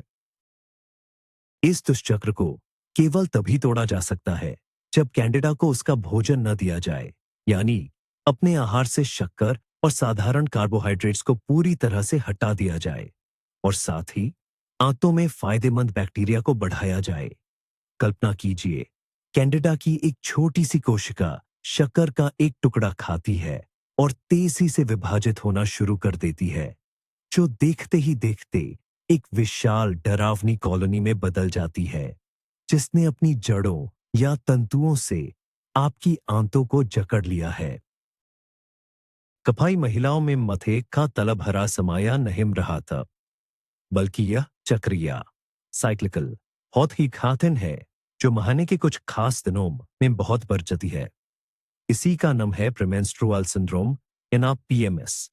मासिक धर्म शुरू होने से कुछ दिन पहले पूरा कर का चॉकलेट, एक डिब्बा मिठा या आइसक्रीम का बड़ा डिब्बा खाने का मन बहुत सारी महिलाओं को होता है। और यह बिल्कुल भाकोड मनगढ़ंत बट या नखारा नहम है, बल्कि यह महला शरारा में होने वाला जटिल हार्मोनल उथाल पुथाल का परिणाम है। मासिक धर्म चक्र का दूसर अवस्था में अंडोत्सर्ग, ओवुलेशन के बाद एस्ट्रोजन और प्रोजेस्टेरोन का मात्रा में एकदम से गिरावट अथर है। ये हार्मोनल उतार चढ़ाव सधे हमारे दिमाग की रासायनिक संरचना को प्रभावित कराते हैं। खास तौर पर इनाकेकरण ये खुशबी का हार्मोन सेरोटोनिन और आनंद का हार्मोन डोपामाइन का स्तर घाटा देते हैं। जाबा दिमाग को इन न्यूरोमाइडिएटर्स का अदतास खुरक नहम मिलाता तो यूज सकारात्मक भावना ओमकार कमे महसूस होने लगता है। हम बहुत जल्द चिड़चिड़े, भवुक और बेचैन हो जाते हैं और हमारा दिमाग सहज रूप से इस स्थिति को सुधारने का सबा से तेज रास्ता ढूंढता है। जैसा कि हम जानते हैं, मथे और कार्बोहाइड्रेट युक्त खाने से सेरोटोनिन और डोपामाइन का स्तर तुरंत बढ़ता है। इस समय को कालेत खाना सिर्फ खाना नहीं रह जाता, बल्कि यह एक तरह का दवा, आत्म सहायता का साधना, गिरे हुए मुड़ को जल्दी से उठाने का तरीका बना जाता है। इसके अतिरिक्त इस दौरान तनाव, स्ट्रेस का हार्मोन कॉर्टिसोल भासला बढ़ जाता है, जो आरामदायक खाने, कंफर्ट फूड का तलब को और ज्यादा उकसाता है। हमारा शरीर मानो चानी और भात का खार मदादा से हार्मोनल बदलावों से पैदा हुए तनाव को कतौथा कराने का कोशिश कर रहा होता है। एक और महत्वपूर्ण कराना है ब्लड शुगर, रक्त शर्करा के स्तर में उतर चढ़ाव। एस्ट्रोजन और प्रोजेस्टेरोन के बदलाव अस्थायी रूप से हल्के इंसुलिन प्रतिरोधक इंसुलिन रेजिस्टेंस को जन्म दे सकते हैं, जिसका पक्का वजह से कोशिकाएं ग्लूकोज को थाक से ग्रहण नहम कर पत्तम। इससे से ब्लड शुगर में तेजी से उठा और गिरावट तथा स्तर है, जो अचानक भूख लगाने और जल्द हो हजम होने वाले कार्बोहाइड्रेट्स कारा तलब को बढ़ावा देता है। और जैसा कि हमने पहले भातरी बताया है, ईसाई दौरा बहुत साई महिलाओं में मैग्नीशियम का कम दिखे जत है, जो इन हार्मोनल बदलावों का वजह से तेजी से खर्चा होता है। चॉकलेट खाने का तेज इच्छा दरअसल मैग्नीशियम का कमर का एक प्रमुख संकेत है, क्योंकि ककाओ बजाओ इस खनिज से बहुत भरपूर होते हैं। मनो हमारा शरीर खुद हाथ बता रहा हो कि उस किस छाज का कमी महसूस हो रहा है। इसलिए अगर अब में ऐसा ही चक्राया तलब है तो खुद को बिल्कुल दोसार ना ठहराएं। सबा से जरूरत यह है कि हम इसका वजह को समझें और दूसरे तरह कौम से शरेरा को सहारा दें। जैसे कि मैग्नीशियम और ट्रिप्टोफान जो सेरोटोनिन का अग्रसार है से भरपूर आहार लें। ब्लड शुगर को नियंत्रण में रखने के लिए जातिल कार्बोहाइड्रेट्स कॉम्प्लेक्स कार्बोहाइड्रेट्स को अपने रोजाने के खाने में शामिल करें और तनाव से निपटाने के लिए स्वस्थ उपाय ढूंढें। अगर आप महिला हार्मोनों के मासिक ग्राफ को देखेंगे तो अब प्रेम ज्ञान की जैसे इनका स्तर नाइट से आता है। चॉकलेट का तलबकार ये बदला चाहते हैं। थायराइड ग्रंथि गर्दन के सामने एक छोटी तितली के आकार की ग्रंथि होती है, मगर अपने इस छोटे आकार के बावजूद इसे हमारे शरीर के मेटाबॉलिज्म का मुख्य नियंत्रक माना जाता है। यह जिन हार्मोन का उत्पादन करती है वे उस गति को नियंत्रित करते हैं जिस पर हमारा शरीर कैलोरी जलाता है और ऊर्जा बनाता है। जब थायराइड ग्रंथि सामान्य रूप से काम करती है तो हमारा मेटाबॉलिज्म संतुलन में रहता है, लेकिन जब इसकी कार्यक्षमता कम हो जाती है तो इस स्थिति को हाइपोथायराइडिज्म कहते हैं और शरीर का पूरा चयापचय धीमा पड़ जाता है।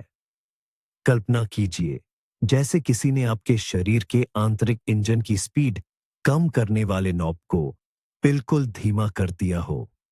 शरीर की सभी प्रक्रियाएं धीमी गति से चलने लगती हैं। हाइपोथायराइडिज्म का एक मुख्य लक्षण है लगातार पुरानी थकान, कमजोरी, सुस्ती और बहुत ज्यादा नींद आना। व्यक्ति को हर काम के लिए ऊर्जा की कमी महसूस होती है। उन्हें सुबह बिस्तर से उठने में परेशानी होती है, काम पर ध्यान लगाना मुश्किल होता है और शारीरिक गतिविधि के लिए तो बिल्कुल भी ताकत नहीं बचती। और जब शरीर में ऊर्जा की इतनी ज्यादा कमी हो जाती है तब शरीर क्या करता है? वह सबसे तेज और आसान ईंधन की मांग करने लगता है जिसे वह जानता है, यानी चीनी, शुगर और सिंपल कार्बोहाइड्रेट्स। हाइपोथायराइडिज्म में मीठे और आटे वाली चीजों की लालसा कोई मनोवैज्ञानिक समस्या नहीं है, बल्कि यह शरीर का एक हताश प्रयास है कि वह किसी तरह अपने धीमे चयापचय को तेज करे और थोड़ी सी स्फूर्ति हासिल कर सके। जिस व्यक्ति को यह पता नहीं चला है कि उसे हाइपोथायराइडिज्म है, वह लगातार वजन कम करने की कोशिश करता रह सकता है, क्योंकि कैलोरी बहुत धीरे धीरे जलती है और साथ ही उन चीजों को खाने की जबरदस्त इच्छा महसूस करता है जो इस वजन को और बढ़ाती है। यह वाकई में बहुत निराशाजनक स्थिति होती है। थकान और मीठे की लालसा के अलावा हाइपोथायराइडिज्म के कुछ अन्य लक्षण भी हो सकते हैं। बालों का झड़ना, रूखी त्वचा, नाखूनों का टूटना, हमेशा ठंड महसूस होना, सूजन, कब्ज और उदास मन, डिप्रेशन। हाइपोथायराइडिज्म एक बहुत ही आम समस्या है, खासकर महिलाओं में, और यह अक्सर सालों तक किसी का ध्यान इस पर नहीं जाता। इसलिए अगर आप खुद को इस विवरण में पहचानते हैं तो यह एक गंभीर कारण है कि आप एंडोक्रिनोलॉजिस्ट से मिले और अपनी थायराइड ग्रंथि की कार्यक्षमता की जांच कराइए। मूल हार्मोनल असंतुलन को ठीक किए बिना मीठे की लालसा से लड़ना पवन चक्कियों से लड़ने जैसा ही होगा। इसकी एक कल्पना इस तरह की जा सकती है, एक कछुआ है जिस पर मेटाबॉलिज्म की तख्ती लगी हुई है और वह मुश्किल से रेंग पा रहा है। उसके पास एक व्यक्ति खड़ा है जो उसे तेजी से चलने के लिए एक मिठाई खिलाने की कोशिश कर रहा है। अधिवृक्क ग्रंथियां, एड्रीनल ग्लैंड्स, जोड़े में पाई जाने वाली ग्रंथियां हैं जो नाम के अनुसार किडनी, गुर्दों के ठीक ऊपर स्थित होती हैं। इनका मुख्य काम है तनाव से निपटने में हमारी मदद करना, जिसके लिए ये कॉर्टिसोल, कॉर्टिजोल और एड्रेनालाइन, एड्रेनलिन जैसे हार्मोन बनाती है। आज के इस आधुनिक दौर में जो लगातार क्रॉनिक स्ट्रेस से भरा हुआ है। हमारी अधिवृक्क ग्रंथियां लगभग बिना रुके काम करती रहती हैं। काम की लगातार समय सीमा, डेडलाइंस, पैसों की चिंता, नींद की कमी और बहुत ज्यादा जानकारी का बोझ, इंफॉर्मेशन ओवरलोड, यह सब अधिवृक्क ग्रंथियों को हमेशा तैयारी की मुद्रा, हाई अलर्ट मोड में रखता है। समय के साथ अगर तनाव खत्म नहीं होता और शरीर को आराम नहीं मिलता, तो ये ग्रंथियां थक सकती हैं। उनकी तनाव पर सही से प्रतिक्रिया करने और आवश्यक मात्रा में हार्मोन बनाने की क्षमता कम हो जाती है। इस स्थिति को थकी हुई अधिवृक्क ग्रंथियों का सिंड्रोम या एड्रिनल थकान, एड्रीनल फटीग के नाम से जाना जाता है। भले ही औपचारिक चिकित्सा, ऑफिशियल मेडिसिन, हमेशा इस शब्द को मान्यता न दे, लेकिन इसके लक्षण बहुत लोगों के लिए जाने पहचाने हैं। शुरुआती चरणों में जब शरीर संघर्ष कर रहा होता है, कोर्टिसोल का स्तर लगातार ऊंचा बना रह सकता है। जैसा कि हम जानते हैं, इससे रक्त शर्करा, ब्लड शुगर बढ़ती है, इंसुलिन प्रतिरोध, इंसुलिन रेजिस्टेंस होता है और मीठा या नमकीन खाने की तीव्र इच्छा होती है। लेकिन थकान की बाद की अवस्थाओं में अधिवृक्क ग्रंथियां पर्याप्त कोर्टिसोल नहीं बना पाती। उनका स्तर खासकर सुबह के समय बहुत कम हो जाता है। इसके कारण एक गहरी, सब कुछ थका देने वाली कमजोरी, एग्जॉस्शन महसूस होती है, जिससे लंबी नींद लेने पर भी छुटकारा नहीं मिलता। इंसान खुद को बिल्कुल टूटा हुआ महसूस करता है और उसके लिए बिस्तर से उठना तक मुश्किल हो जाता है। ऐसी स्थिति में शरीर सहज रूप से, इंस्टिंक्टिवली, खुद को थोड़ा उत्साहित करने के लिए बाहरी उत्तेजकों, एक्सटर्नल स्टिमुलेंट्स की तलाश करने लगता है। सबसे आसानी से उपलब्ध उत्तेजक है कैफीन और चीनी। बस दिन की शुरुआत करने के लिए मीठे के साथ एक कप कॉफी पीना जीवन की जरूरत बन जाता है। दिन के दौरान कम रक्त शर्करा, हाइपोग्लाइसीमिया से जुड़ी कमजोरी और चक्कर आने के अचानक दौरे पड़ सकते हैं, जो फिर से तुरंत कुछ मीठा खाने पर मजबूर करते हैं। व्यक्ति इन तेज एनर्जी बूस्टर्स पर निर्भर हो जाता है, जो कुछ समय के लिए ताजगी तो देते हैं, लेकिन लंबे समय में पहले से थकी हुई अधिवृक्क ग्रंथियों को और ज्यादा थका देते हैं। यह एक थके हारे घोड़े को और दौड़ाने के लिए चाबुक मारने जैसा है। वह थोड़ा और दौड़ेगा, लेकिन फिर शक्तिहीन होकर गिर जाएगा। अधिवृक्क ग्रंथि के कार्य को बहाल करना एक लंबी प्रक्रिया है। इसके लिए सबसे पहले तनाव पर काम करना, नींद को सामान्य करना और संतुलित आहार लेना जरूरी है, जिसमें चीनी के सहारे शुगरी क्रचेस को पूरी तरह से हटाना शामिल है। इसे आप ऐसे देख सकते हैं, एक अधिवृक्क बैटरी जो पहले 100% चार्ज थी, फिर 50 और अंत में सिर्फ 1%, और व्यक्ति इसे चॉकलेट से जंप स्टार्ट करने की कोशिश कर रहा हो। अब हम शरीर विज्ञान, फिजियोलॉजी के क्षेत्र से निकलकर मनोविज्ञान और व्यवहार, साइकोलॉजी एंड बिहेवियर की दुनिया में चलते हैं। अक्सर मीठे की हमारी तलब के पीछे कोई बायोकेमिकल कारण नहीं होता, बल्कि यह एक सीखी हुई आदत होती है, जो अब स्वयंचालित, ऑटोमेटिक हो चुकी है। हमारा दिमाग नियम, रिचुअल्स और आदतें पसंद करता है, क्योंकि यह उसकी ऊर्जा बचाते हैं। उसे बार बार फैसला नहीं लेना पड़ता, वह बस बने बनाए ढांचे, पैटर्न पर काम करता है, और मीठा खाना ऐसे रोजाना के नियमों में बहुत आसानी से फिट हो जाता है। अपने आम दिन को याद कीजिए। क्या पता आपकी आदत हो कि सुबह की शुरुआत एक मीठी कॉफी और क्रोसॉन से हो, या फिर दोपहर के खाने या लंच के बाद एक डेजर्ट जरूर खाना हो, या शायद आपका शाम का नियम टी.वी पर सीरियल देखते हुए एक पैकेट बिस्किट या चाय के साथ मिठाई खाना हो। ये क्रियाएं, एक्शंस, दिन ब दिन और साल दर साल दोहराई जाती है। दिमाग एक खास क्रिया, जैसे सुबह की कॉफी, लंच या शाम का सीरियल, और उसके बाद मीठा खाने के बीच एक मजबूत तंत्रिका संबंध, न्यूरल कनेक्शन बना लेता है। समय के साथ यह रिश्ता इतना पक्का हो जाता है कि एक काम अपने आप ही दूसरे काम की इच्छा शुरू कर देता है। सुबह सुबह कॉफी की खुशबू सूंघना ही आपके मुंह में लार सैलावा ले आता है और क्रोइसॉन का ख्याल आने लगता है। आप सोचते भी नहीं कि क्या आपको सच में उसकी जरूरत है। ये बस एक आदत है, पावलोव के कुत्ते की तरह एक प्रतिवर्त रिफ्लेक्स। आप ये सब बिना सोचे ऑटो पायलट पर करते हैं। ऐसे नियम सिर्फ खास समय या क्रिया तक ही सीमित नहीं होते, बल्कि खास जगहों या लोगों से भी जुड़े होते हैं। उदाहरण के तौर पर, आप हमेशा सिनेमा हॉल में मीठा पॉपकॉर्न खरीदते हैं, या जब भी आप अपनी दादी ग्रैंडमदर के घर जाते हैं तो केक जरूर खाते हैं। ये बाहरी प्रेरक एक्सटर्नल ट्रिगर्स जैसे सिनेमा हॉल या दादी आपके अंदर वह शर्तिया प्रतिवृत्ता कंडीशन रिफ्लेक्स और मीठा खाने की इच्छा जगा देते हैं, भले ही आपको भूख ना हो। ऐसी आदतों से लड़ना बहुत मुश्किल हो सकता है, क्योंकि यह हमारे अवचेतन मन सबकॉन्शियस माइंड में गहराई तक जम चुकी है। सिर्फ खुद से कह लेना कि मैं अब शाम को मीठा नहीं खाऊंगा अक्सर काम नहीं करता।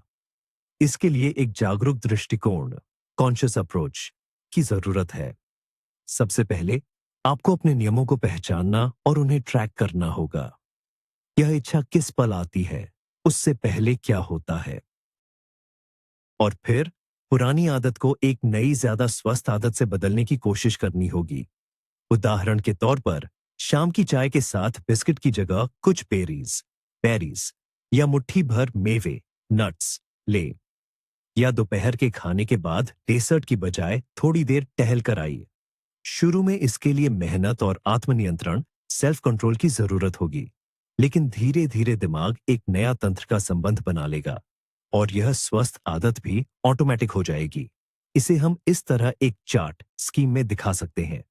संकेत शास प्रेरक, ट्रिगर शाम का सीरियल, राइट एरो क्रिया, एक्शन किचन में बिस्किट लेने जाना, राइट एरो इनाम शाह सुख, रिवॉर्ड मीठा खाने का आनंद।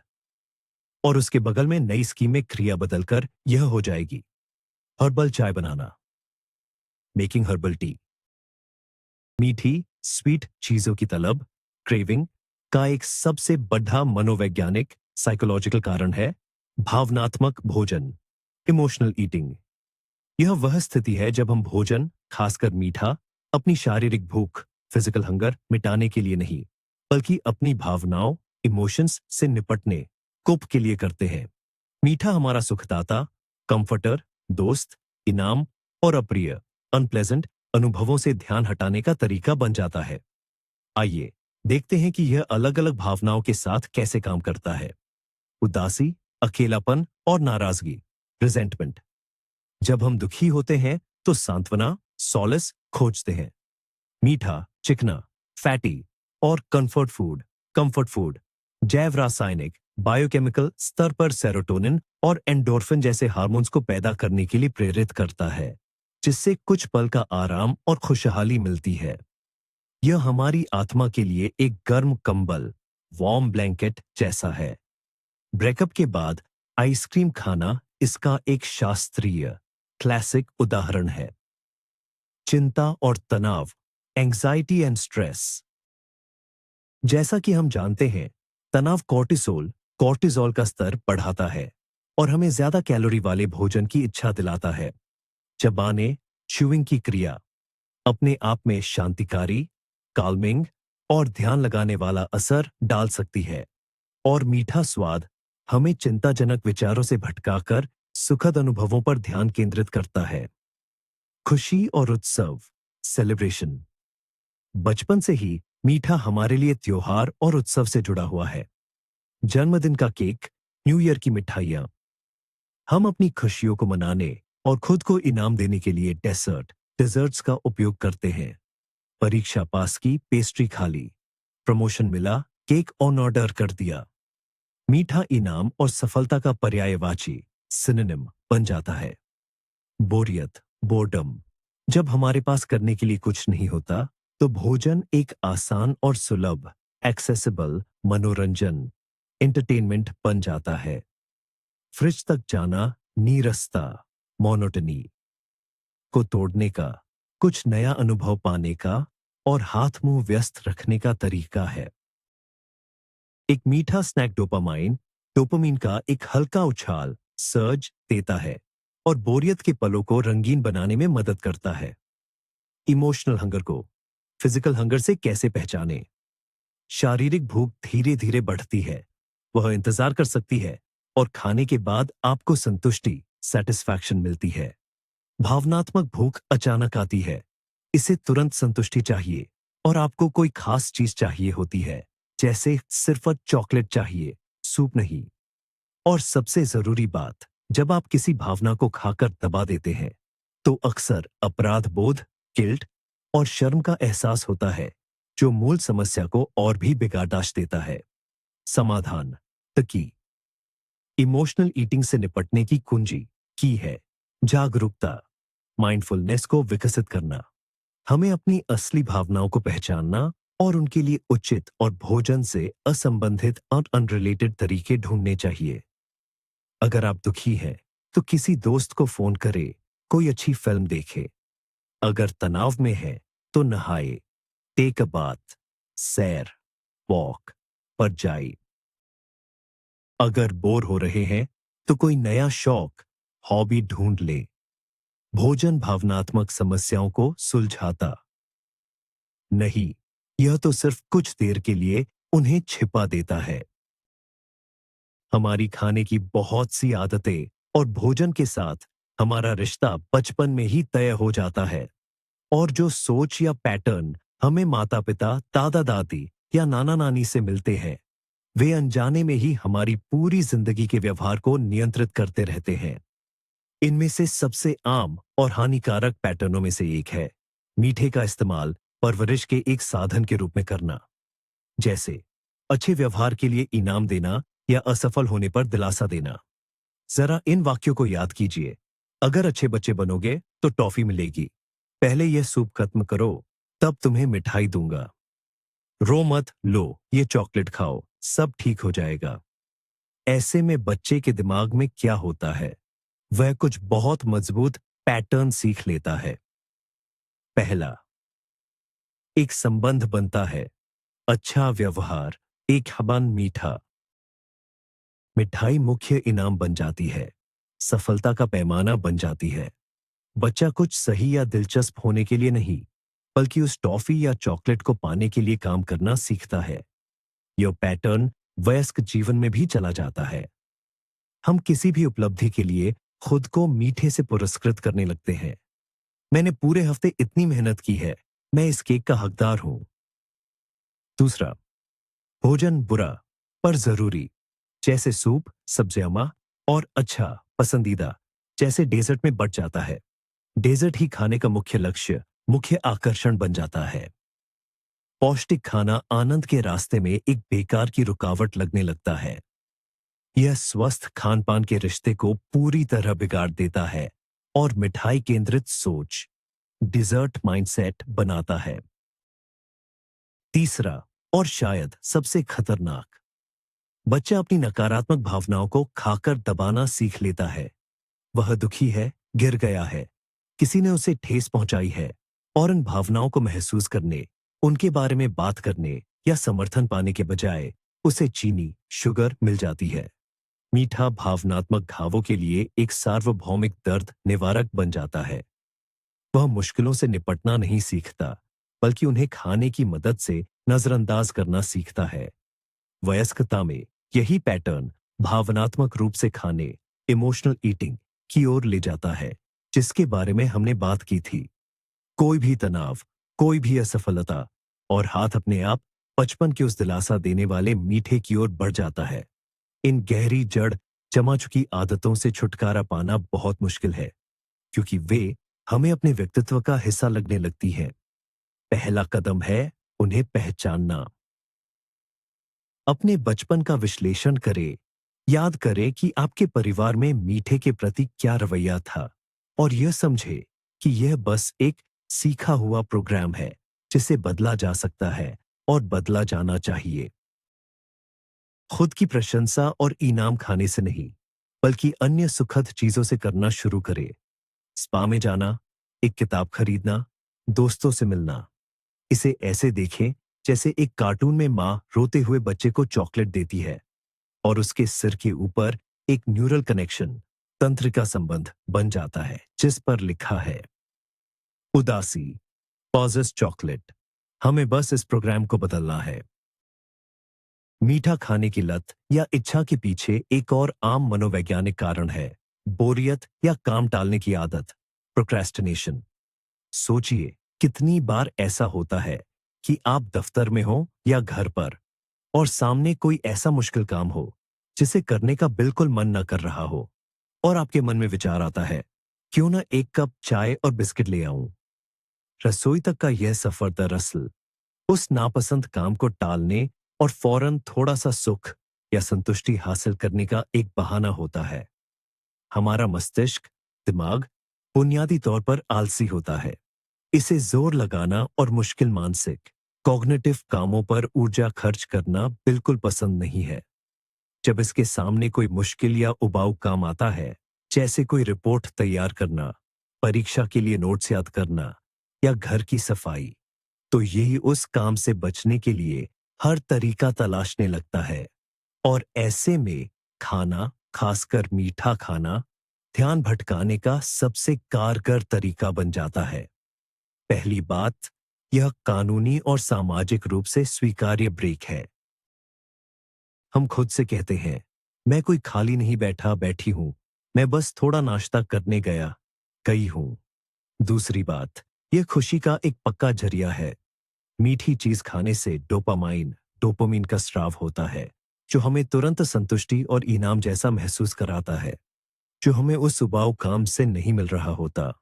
आपका दिमाग जैसे कहता है, देखो, अच्छा महसूस करने के लिए तुम्हें वो बोरिंग रिपोर्ट बनाने की क्या जरूरत, तुम बस एक चॉकलेट खा लो। तीसरी वजह यह है कि यह पूरी प्रक्रिया, उठना, रसोई तक जाना, चाय बनाना और बिस्किट चुनना, एक तरह का अनुष्ठान, रिचुअल है, जो समय बिताने और उस नापसंद काम पर वापस लौटने के क्षण को और टालने में मदद करता है। बोरियत भी इसी तरह काम करती है।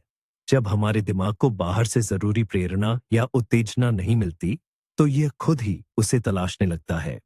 और खाना सबसे आसान और सुलभ तरीका है नए संवेदी अनुभव, स्वाद, गंध, बनावट पाने का।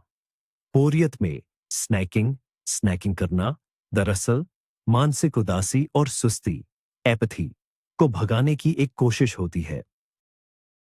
समस्या यह है कि बोरियत और काम टालने की इस आदत से लड़ने का यह तरीका आपकी मूल समस्या को हल नहीं करता।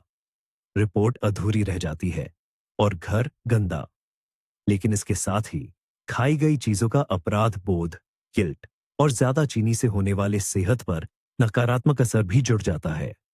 इस चक्र को तोड़ने के लिए हमें काम टालने की आदत से निपटने के लिए दूसरे तरीके सीखने होंगे। मिसाल के तौर पर पोमोडोरो तकनीक का इस्तेमाल करें। 25 मिनट काम करे और फिर 5 मिनट का ब्रेक ले। लेकिन ब्रेक में खाना नहीं है, बल्कि थोड़ी स्ट्रेचिंग या सांस लेने के व्यायाम, ब्रीदिंग एक्सरसाइजेस करने हैं। और बोरियत से लड़ने के लिए ऐसी दिलचस्प गतिविधियां और शौक, हॉबीज ढूंढे जो शुगर डोपिंग के जरिए नहीं, बल्कि आपके दिमाग को सचमुच उत्तेजित करे। इसे एक उदाहरण से समझिए। एक ऑफिस कर्मचारी कागजों के ढेर के सामने बैठा है। उसके सिर पर एक काला बादल है जिस पर लिखा है बोरिंग रिपोर्ट। जैसे ही वह कागज हटाकर बिस्किट उठाता है, वह काला बादल एक पल के लिए इंद्रधनुष में बदल जाता है। मगर अगले ही पल वह लौट आता है और कागजों का ढेर पहले से भी ऊंचा हो चुका होता है। हम सब सामाजिक प्राणी हैं और खानपान को लेकर हमारा बर्ताव हमारे आसपास के माहौल, परंपराओं और सांस्कृतिक मान्यताओं पर बहुत ज्यादा निर्भर करता है। कई बार हम मीठा इसलिए नहीं खाते क्योंकि हमारा सच में मन करता है, बल्कि इसलिए खाते हैं क्योंकि ऐसा ही रिवाज है या हम किसी को नाराज नहीं करना चाहते। यही है सामाजिक दबाव, सोशल प्रेशर। आइए कुछ आम स्थितियों पर गौर करते हैं। एन, त्योहार और पारिवारिक समारोह। क्या जन्मदिन बिना केक के मुमकिन है या दिवाली होली मिठाइयों के बिना? हमारी संस्कृति में मीठा त्योहारों का एक अटूट हिस्सा है। ऐसे में दोस्त के जन्मदिन पर केक का एक टुकड़ा या दादी माँ के बनाए पकवान को मना करना अपमान या यहां तक कि नाराजगी का कारण बन सकता है। क्या आप मुझसे नाराज हैं? या मैंने इतनी मेहनत से आपके लिए बनाया और आप खा नहीं रहे? ये बातें भावनात्मक हेरफेर का एक शक्तिशाली तरीका है, जिसका विरोध करना बहुत मुश्किल हो जाता है। हम बस इसलिए खा लेते हैं ताकि किसी का दिल न दुखे, सबके जैसे दिखे और माहौल बना रहे। तो किसी के घर जाना। जब आप किसी के घर मेहमान बनकर जाते हैं, तो वे जरूर आपको चाय के साथ कुछ मीठा पेश करेंगे। मना करना अजीब लग सकता है। मेजबान को लग सकता है कि आपको उनका घर या उनकी खातिरदारी पसंद नहीं आई। इसलिए आप सिर्फ शिष्टाचार, पोलाइटनेस के तौर पर बिस्किट या मिठाई खा लेते हैं। ऑफिस की चाय पार्टी दफ्तर में, कभी किसी के जन्मदिन पर, कभी छुट्टी से लौटने पर, या बस चाय के साथ कोई न कोई केक, मिठाई या बिस्किट लाता रहता है। ये सामाजिक मेलजोल, टीम बिल्डिंग और आपसी संबंध बनाने का एक तरीका है। इस रिवाज में शामिल न होने का मतलब है कहीं ना कहीं खुद को टीम से अलग कर लेना। हो सकता है आपका मीठा खाने का मन न हो, पर आप सबके साथ बातचीत करने और अकेले न पड़ जाने के डर से रसोई में चले जाते हैं। पासा, दोस्तों के साथ मुलाकात। दोस्त के साथ कॉफी शॉप जाना अक्सर केवल कॉफी तक सीमित नहीं होता, बल्कि एक डेजर्ट और ऑर्डर करने का भी एक हिस्सा बन जाता है। ये एक रस्म जैसा है। अगर आपकी दोस्त चीज केक ऑन ऑर्डर करती है, तो आपके लिए खुद को रोक पाना मुश्किल हो सकता है, भले ही आपको भूख न हो। यह देखा देखी या भीड़ की मानसिकता, हर्ड मेंटालिटी काम करती है, और आप अलग नहीं दिखना चाहते।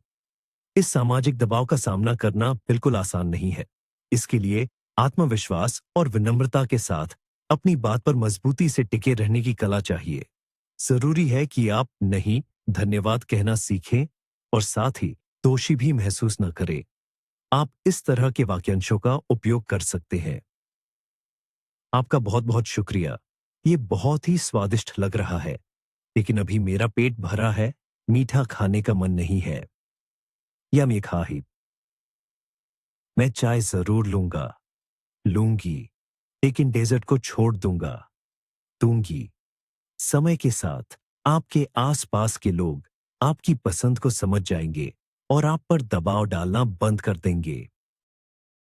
एक सरल उदाहरण ये हो सकता है, एक दावत में जहां मेज पर हर कोई केक खा रहा है, वहीं एक व्यक्ति विनम्रता से मना कर देता है। पहले तो लोग उसे हैरानी से देखते हैं, लेकिन फिर पार्टी जारी रहती है और सब कुछ ठीक रहता है। हम एक ऐसी दुनिया में रहते हैं जहां हम पर हर तरफ से विज्ञापनों की बौछार होती रहती है। फूड इंडस्ट्री अरबों डॉलर खर्च करती है ताकि हम उनके प्रोडक्ट्स खरीदें और उन्हें चाहने लगे, खासकर वो जिनमें चीनी, नमक और फैट, वसा, बहुत ज्यादा होता है। मार्केटिंग करने वाले जीनियस मनोवैज्ञानिक होते हैं जो हमारी हर कमजोरी को जानते हैं और बड़ी चालाकी से उसका फायदा उठाते हैं। आइए समझते हैं उनकी मुख्य चालें या तरकीबें। 1. भावनाओं से जोड़ना, क्रिएटिंग एसोसिएशंस। विज्ञापन आपको सिर्फ चॉकलेट नहीं बेचता, वह आपको बेचता है खुशी, आनंद, पारिवारिक मूल्य, रोमांस और जन्नत जैसा मजा। जरा याद कीजिए, खुशहाल परिवार मीठे कॉर्नफ्लेक्स का नाश्ता कर रहा है, एक प्रेमी जोड़ा चॉकलेट शेयर कर रहा है, दोस्त मीठी सोडा ड्रिंक पीते हुए मस्ती कर रहे हैं। हमारा दिमाग तुरंत एक मजबूत रिश्ता बना लेता है। यह प्रोडक्ट, शॉर्ट्स, अच्छी भावनाएं। और जब असल जिंदगी में हमें इन भावनाओं की कमी महसूस होती है, तो हम स्टोर जाकर वह प्रोडक्ट नहीं, बल्कि उसका विज्ञापन वाला इमेज खरीद लेते हैं। तो आकर्षक पैकेजिंग। पैकेजिंग का डिजाइन रंग और आकार के मनोविज्ञान को ध्यान में रखकर बनाया जाता है। चमकीले चटकीले रंग, लाल, पीला, नारंगी, तुरंत ध्यान खींचते हैं और भूख बढ़ाते हैं। बच्चों के प्रोडक्ट्स पर मुस्कुराते हुए किरदारों की तस्वीरें विश्वास और सकारात्मक भावनाएं पैदा करती हैं। खुद प्रोडक्ट्स के नाम जैसे चमत्कार, कोमलता, आनंद, हमें सिर्फ खाना नहीं, बल्कि एक भावनात्मक अनुभव देने का वादा करते हैं। 3. स्टोर में सही जगह पर रखना ही सबसे ज्यादा नुकसानदेह और बिना सोचे समझे खरीदी जाने वाली चीजें, जैसे चॉकलेट, टॉफी, च्युइंग गम, हमेशा गोल्डन जोन यानी कैश काउंटर के पास रखी होती है। जब आप शॉपिंग के बाद थके हुए लाइन में खड़े होते हैं, तो आपकी नजरें अनजाने में इन चमकीली पैकेजिंग पर पड़ती है। हमारा आत्मनियंत्रण कमजोर पड़ने लगता है और हाथ खुद ब खुद एक और छोटी खुशी अपनी टोकरी में डालने के लिए आगे बढ़ जाता है। बच्चों के लिए प्रोडक्ट्स नीचे की शेल्फ पर उनकी आंखों के स्तर पर रखे जाते हैं, ताकि बच्चा खुद उस प्रोडक्ट को उठा सके और माता पिता से उसे खरीदने की जिद करे। वो छिपी हुई मार्केटिंग, प्रोडक्ट प्लेसमेंट। फिल्म में आपका पसंदीदा हीरो कोई खास सोडा पीता है या बिस्किट खाता है। कोई लोकप्रिय ब्लॉगर अनजाने में अपने पसंदीदा एनर्जी ड्रिंक की सलाह देता है।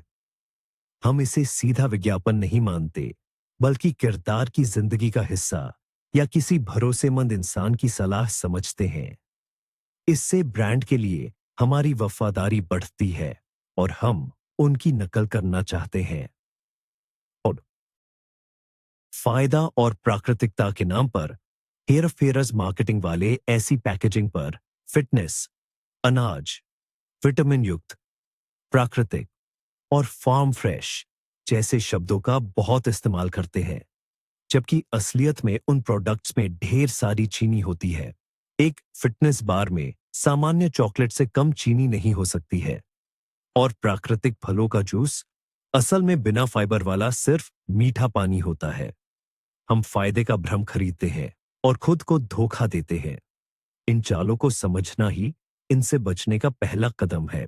हमें पैकेजिंग के सामने लिखी आकर्षक हेडलाइन नहीं, बल्कि पीछे लिखे संघटक, इंग्रेडिएंट्स, कंपोजिशन के बारीक अक्षरों को पढ़ना सीखना होगा। और याद रखें, विज्ञापन हमें खाना नहीं, एक ख्वाब बेचते हैं। विजुअल के लिए सुझाव: सुपरमार्केट में चलते हुए एक व्यक्ति को दिखाया जा सकता है, जिस पर चारों तरफ से विज्ञापन पोस्टर सर्चर लाइट की तरह निशाना साधे हुए हैं और उसे सम्मोहित कर रहे हैं। सबसे खतरनाक जालों में से एक, जिसमें सही खाने की कोशिश करने वाले भी फंस जाते हैं, वह है छिपी हुई चीनी। हम जानबूझकर केक, चॉकलेट और मीठे सोडे से तो दूर रहते हैं, लेकिन फिर भी उन चीजों से ढेर सारी चीनी खा लेते हैं जिन्हें हम हेल्दी या सामान्य मानते हैं। उत्पादक, मैन्युफैक्चरर्स चीनी को छिपाने में माहिर हो गए हैं। वे स्वाद, बनावट और शेल्फ लाइफ बढ़ाने के लिए इसे लगभग हर तैयार उत्पाद में मिलाते हैं। आइए एक आम फ्रिज में जांच पडीरडी एच ताल करें और छिपे हुए दुश्मनों को ढूंढें। हेल्दी नाश्ता, ब्रेकफास्ट: मूसली, ग्रैनोला, इंस्टेंट दलिया और फिटनेस सीरियल्स। सुनने में तो अच्छा लगता है ना? लेकिन इसके इंग्रेडिएंट्स, सामग्री पर ध्यान दें। इनमें से ज्यादातर में चीनी या उसके अन्य नाम ग्लूकोज, सिरप, फ्रुक्टोज, माल्टोज अनाज के बाद दूसरे या तीसरे नंबर पर होती है। ऐसे हेल्दी दलिए के एक ही सर्विंग में आपकी पूरे दिन की चीनी की जरूरत पूरी हो सकती है। डेयरी उत्पाद, dairy products: fat free fruit yogurt नकली हेल्दी खाने का एक क्लासिक उदाहरण है। फैट, वसा हटाने के बाद स्वाद की कमी को पूरा करने के लिए उत्पादक इसमें खूब चीनी मिलाते हैं। ऐसे योगर्ट के एक छोटे कप में 3 से 4 चम्मच चीनी हो सकती है। यही बात पनीर डेसर्ट, चीज केक्स और मिल्क शेक पर भी लागू होती है। सॉस और ड्रेसिंग आसम: ketchup, barbecue sauce, sweet and sour sauce, salad की तैयार ड्रेसिंग, ये सचमुच के शुगर बॉम्ब है। हम इन्हें स्वस्थ भोजन जैसे मांस और सब्जी पर डालते हैं और अंदाजा भी नहीं होता कि हम कई चम्मच शुद्ध चीनी खा रहे हैं। यहां तक कि मस्टर्ड, सरसों और मायोनीज में भी अक्सर चीनी होती है। ब्रेड और बेकरी उत्पाद एपाक: किण्वन प्रक्रिया फर्मेंटेशन को बेहतर बनाने और पपड़ी, क्रस्ट को सुनहरा रंग देने के लिए अधिकांश औद्योगिक ब्रेड, यहां तक कि नमकीन किस्मों में भी चीनी मिलाई जाती है। डिब्बा बंद उत्पाद, कैंड गुड्स: डिब्बा बंद मक्का, कॉर्न, मटर, बीन्स, अचार वाले खीरे और टमाटर, इन सभी उत्पादों में अक्सर चीनी को संरक्षक, प्रिजर्वेटिव और स्वाद बढ़ाने वाले फ्लेवर एनहांसर के रूप में मिलाया जाता है। पेय, ड्रिंक्स, मीठा सोडा या कोल्ड ड्रिंक तो खुला दुश्मन है, लेकिन पैकेट वाले जूस का क्या? यहां तक कि 100% लिखे हुए का भी। ये मूल रूप से सिर्फ फल की ढेर सारी चीनी, फ्रुक्टोज वाला पानी होता है, जिसमें घुलनशील फाइबर फाइबर नहीं होता, जो अवशोषण एब्जॉर्प्शन को धीमा करता है। बोतल वाली कोल्ड टी, शरबत और कॉम्पोट, फ्रूट ड्रिंक्स, ये सभी लिक्विड शुगर के स्रोत हैं। प्रोसेस्ड और तैयार भोजन, पौ, जमे हुए पिज्जा से लेकर तैयार सूप और कटलेट तक, चीनी सबसे अप्रत्याशित जगहों पर मिल सकती है। यह एक यूनिवर्सल टेस्ट एनहांसर के रूप में काम करती है। इस जाल में न फंसने का एक ही तरीका है, हमेशा लेबल पढ़ने की आदत डालना। पता करें कि उत्पादक चीनी को और किन किन नामों से पुकारते हैं। Sucrose, fructose, glucose, dextrose, maltose, invert syrup या कॉर्न सिरप। यदि इनमें से कोई भी घटक इंग्रेडिएंट लिस्ट में शुरुआत में है, तो इसका मतलब है कि उत्पाद में इसकी मात्रा बहुत ज्यादा है। कैलोरी और चीनी, शुगर का सेवन कम करने के प्रयास में बहुत से लोग आर्टिफिशियल स्वीटनर वाले प्रोडक्ट्स का इस्तेमाल करने लगते हैं, जैसे डाइट सोडा, शुगर फ्री मिठाइयाँ या टैबलेट वाले स्वीटनर। यह एकदम सही उपाय लगता है, मीठा भी है और कैलोरी भी नहीं। हालांकि बात इतनी सीधी नहीं है। आर्टिफिशियल स्वीटनर हमारे शरीर को धोखा दे सकते हैं, और यह अजीब है कि लंबी अवधि में ये हमारी मीठे की तलब को और बढ़ा भी सकते हैं। ये कैसे होता है? हमारी जबान मीठे स्वाद को पहचानती है, चाहे वह चीनी से हो या उसके विकल्प से।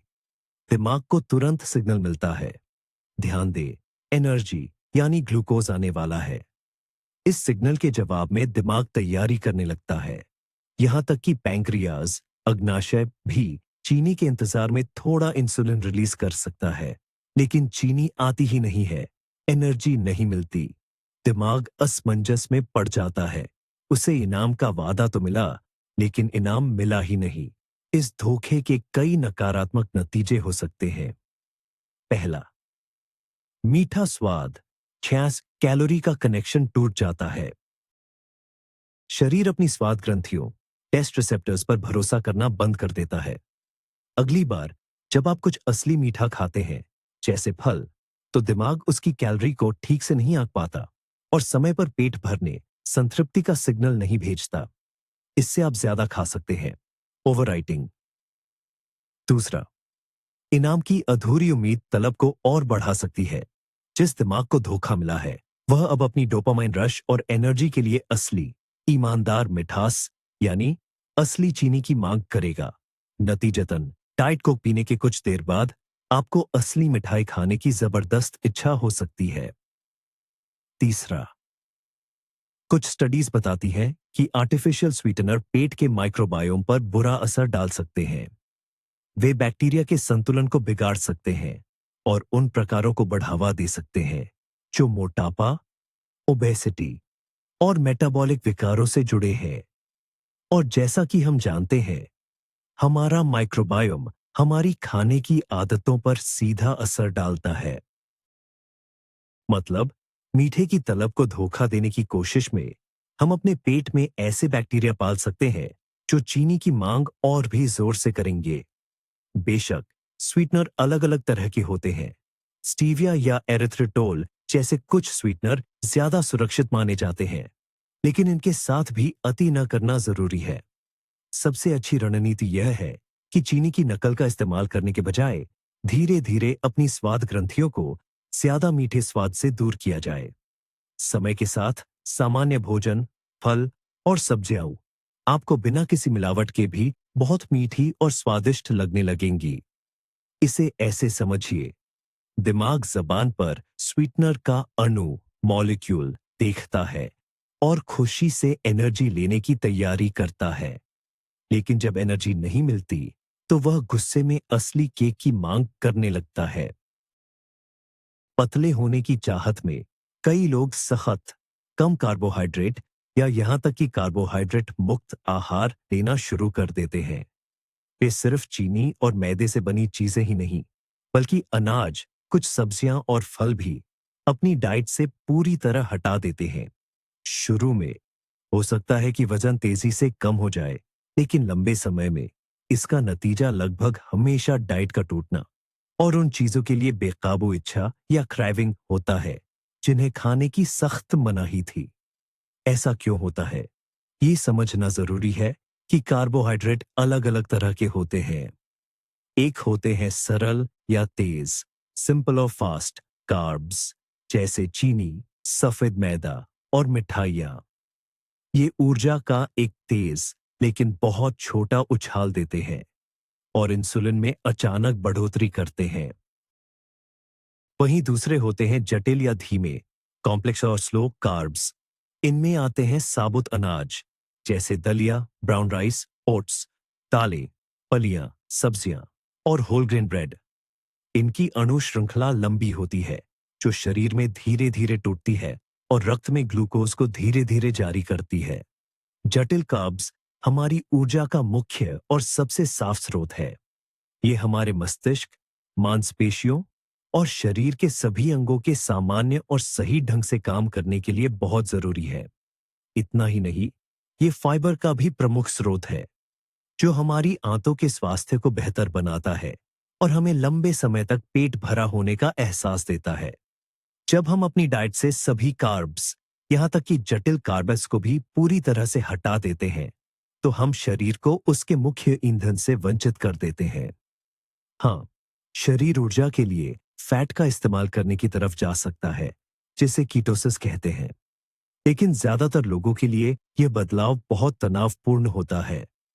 ग्लूकोज पर निर्भर रहने वाला हमारा दिमाग ऊर्जा की कमी महसूस करने लगता है। इतना ही नहीं, कार्ब्स की कमी से सेरोटोनिन, खुशी का हार्मोन का उत्पादन भी कम हो सकता है, जिसके संश्लेषण के लिए हमें इंसुलिन की जरूरत होती है। इसका सीधा असर हमारे मूड पर पड़ता है। बुरा मूड, आलस, चिड़चिड़ापन और हर वक्त खाने के बारे में सोचना शुरू हो जाता है। आपका शरीर कमी और तनाव की स्थिति में चला जाता है। ऐसे में देर सवेर एक ऐसा पल आता है जब हमारी इच्छा शक्ति जवाब दे जाती है और फिर होता है ब्रेकडाउन या डाइट का टूटना।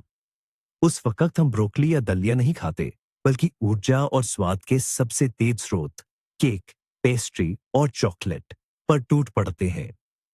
इस टूटना के बाद हमें गिल्ट यानी पछतावा होता है। या तो हम डाइट बिल्कुल छोड़ देते हैं या फिर और भी ज्यादा सख्ती से डाइट शुरू करते हैं, जिसका नतीजा हमेशा एक और बड़े ब्रेकडाउन के रूप में सामने आता है। सही तरीका यह नहीं है कि कार्ब्स को पूरी तरह से खत्म कर दें, बल्कि सरल कार्ब्स को जटिल कार्ब्स से बदलें। अपने हर खाने में साबुत अनाज या सब्जियों की एक सही मात्रा को जरूर शामिल करें। यह आपको ऊर्जा का एक स्थिर स्तर देगा, आपका मूड अच्छा रखेगा और आपको डाइट टूटने से बचाएगा। इस तरह वजन घटाने की आपकी यात्रा आरामदायक और लंबे समय तक चलने वाली बनेगी। इसे एक स्प्रिंग से समझा जा सकता है। एक इंसान उस स्प्रिंग को जोर से दबाता है, यानी सख्त डाइट पर रहता है। लेकिन एक वक्त आता है जब उंगलियां ढीली पड़ जाती हैं और स्प्रिंग जोरदार तरीके से केक की तरफ उछल जाती है। शुगर क्रेविंग, मीठा खाने की तीव्र इच्छा, सिर्फ मानसिक नहीं, बल्कि गहरी शारीरिक थकान के कारण भी हो सकती है। ऐसा अक्सर तब होता है जब आप बहुत ज्यादा कसरत करते हैं और ठीक से आराम नहीं करते हैं, यानी जब आप ओवर ट्रेनिंग की स्थिति में होते हैं। वजन कम करने की चाहत में कई लोग रोजाना घंटों जिम में पसीना बहाकर खुद को थका देते हैं। उन्हें लगता है कि जितना ज्यादा पसीना बहेगा, नतीजा उतनी जल्दी मिलेगा। लेकिन हमारा शरीर इस तरह काम नहीं करता। शारीरिक श्रम या कसरत हमारे शरीर के लिए एक तरह का तनाव, स्ट्रेस है। इसके जवाब में मांसपेशियों के फाइबर टूटते हैं, ग्लाइकोजन के भंडार खत्म होते हैं और हमारा नर्वस सिस्टम थक जाता है। मांसपेशियों का विकास और आपकी फिटनेस में सुधार कसरत के दौरान नहीं, बल्कि उसके बाद आराम और रिकवरी के समय होता है। अगर आप शरीर को सही मात्रा में वर्कआउट देते हैं और पर्याप्त समय, जिसमें अच्छी नींद और पोषण शामिल है, रिकवरी के लिए देते हैं, तो शरीर मजबूत और सहनशील बनता है। लेकिन अगर आप बहुत जोर से ट्रेनिंग करते हैं और आराम नहीं देते, तो शरीर को ठीक होने का मौका नहीं मिलता। तब ओवर ट्रेनिंग की स्थिति आ जाती है। इसके लक्षण हैं लगातार थकान, न खत्म होने वाला मांसपेशियों में दर्द, परफॉर्मेंस का गिरना, चिड़चिड़ापन, नींद में गड़बड़ी और कमजोर इम्यूनिटी के कारण बार बार बीमार पड़ना। और जाहिर है, मीठा खाने की एक जबरदस्त चाहत। ऐसा क्यों होता है? पहला कारण, इंटेंस ट्रेनिंग के दौरान शरीर अपने ग्लाइकोजन के भंडार, मांसपेशियों और लिवर में जमा हमारा आंतरिक शुगर डिपो को पूरी तरह खाली कर देता है। ट्रेनिंग के बाद शरीर को तुरंत इन भंडारों को भरना होता है, इसलिए वह दिमाग को तेज कार्बोहाइड्रेट, कार्ब्स मांगने का एक जोरदार सिग्नल भेजता है। यह एक सामान्य शारीरिक प्रक्रिया है, लेकिन ओवर ट्रेनिंग में यह सिग्नल स्थायी और बहुत मजबूत हो जाता है। दूसरा कारण, ओवर ट्रेनिंग लगातार तनाव, क्रॉनिक स्ट्रेस की स्थिति है, और इसका मतलब है कॉर्टिसोल, कॉर्टिसोल का स्तर लगातार ऊंचा रहना। और कॉर्टिसोल और कंफर्ट फूड के बीच के संबंध के बारे में हम पहले भी बात कर चुके हैं। शरीर उस शारीरिक तनाव को मीठे से दबाने की कोशिश करता है, जैसे हम भावनात्मक तनाव को दबाते हैं। तीसरा कारण, यह महज किसी भी तरह की ऊर्जा पाने की एक हताश कोशिश होती है। जब शरीर पूरी तरह से थक चुका होता है और नर्वस सिस्टम अपनी सीमा पर होता है, तो चीनी ही एकमात्र सहारा, एक त्वरित डोपिंग लगती है, जो आपको किसी तरह एक और दिन गुजारने में मदद करेगी।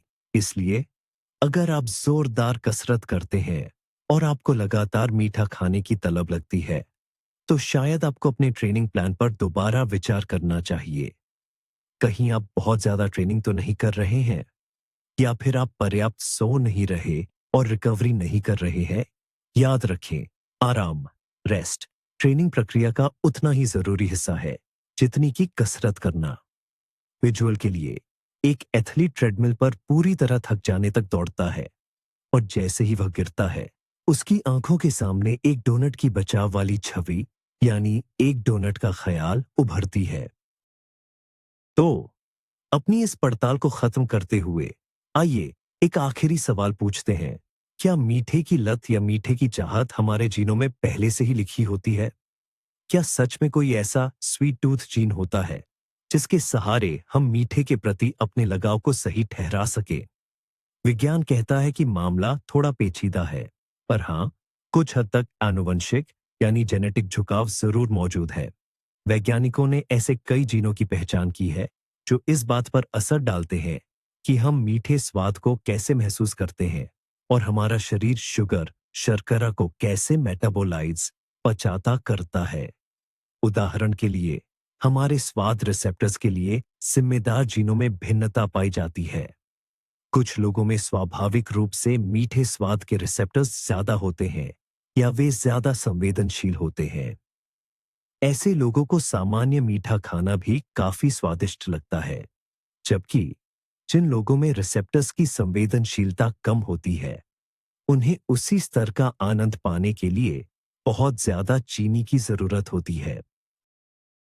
कुछ जीन ऐसे भी हैं जो डोपामाइन, जिसे हम खुशी का न्यूरोट्रांसमीटर कहते हैं, उसके उत्पादन और रिसेप्टर्स की संवेदनशीलता पर असर डालते हैं।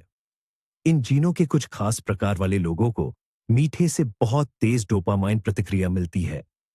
यही कारण है कि वे शुगर की लत की ओर तेजी से बढ़ सकते हैं।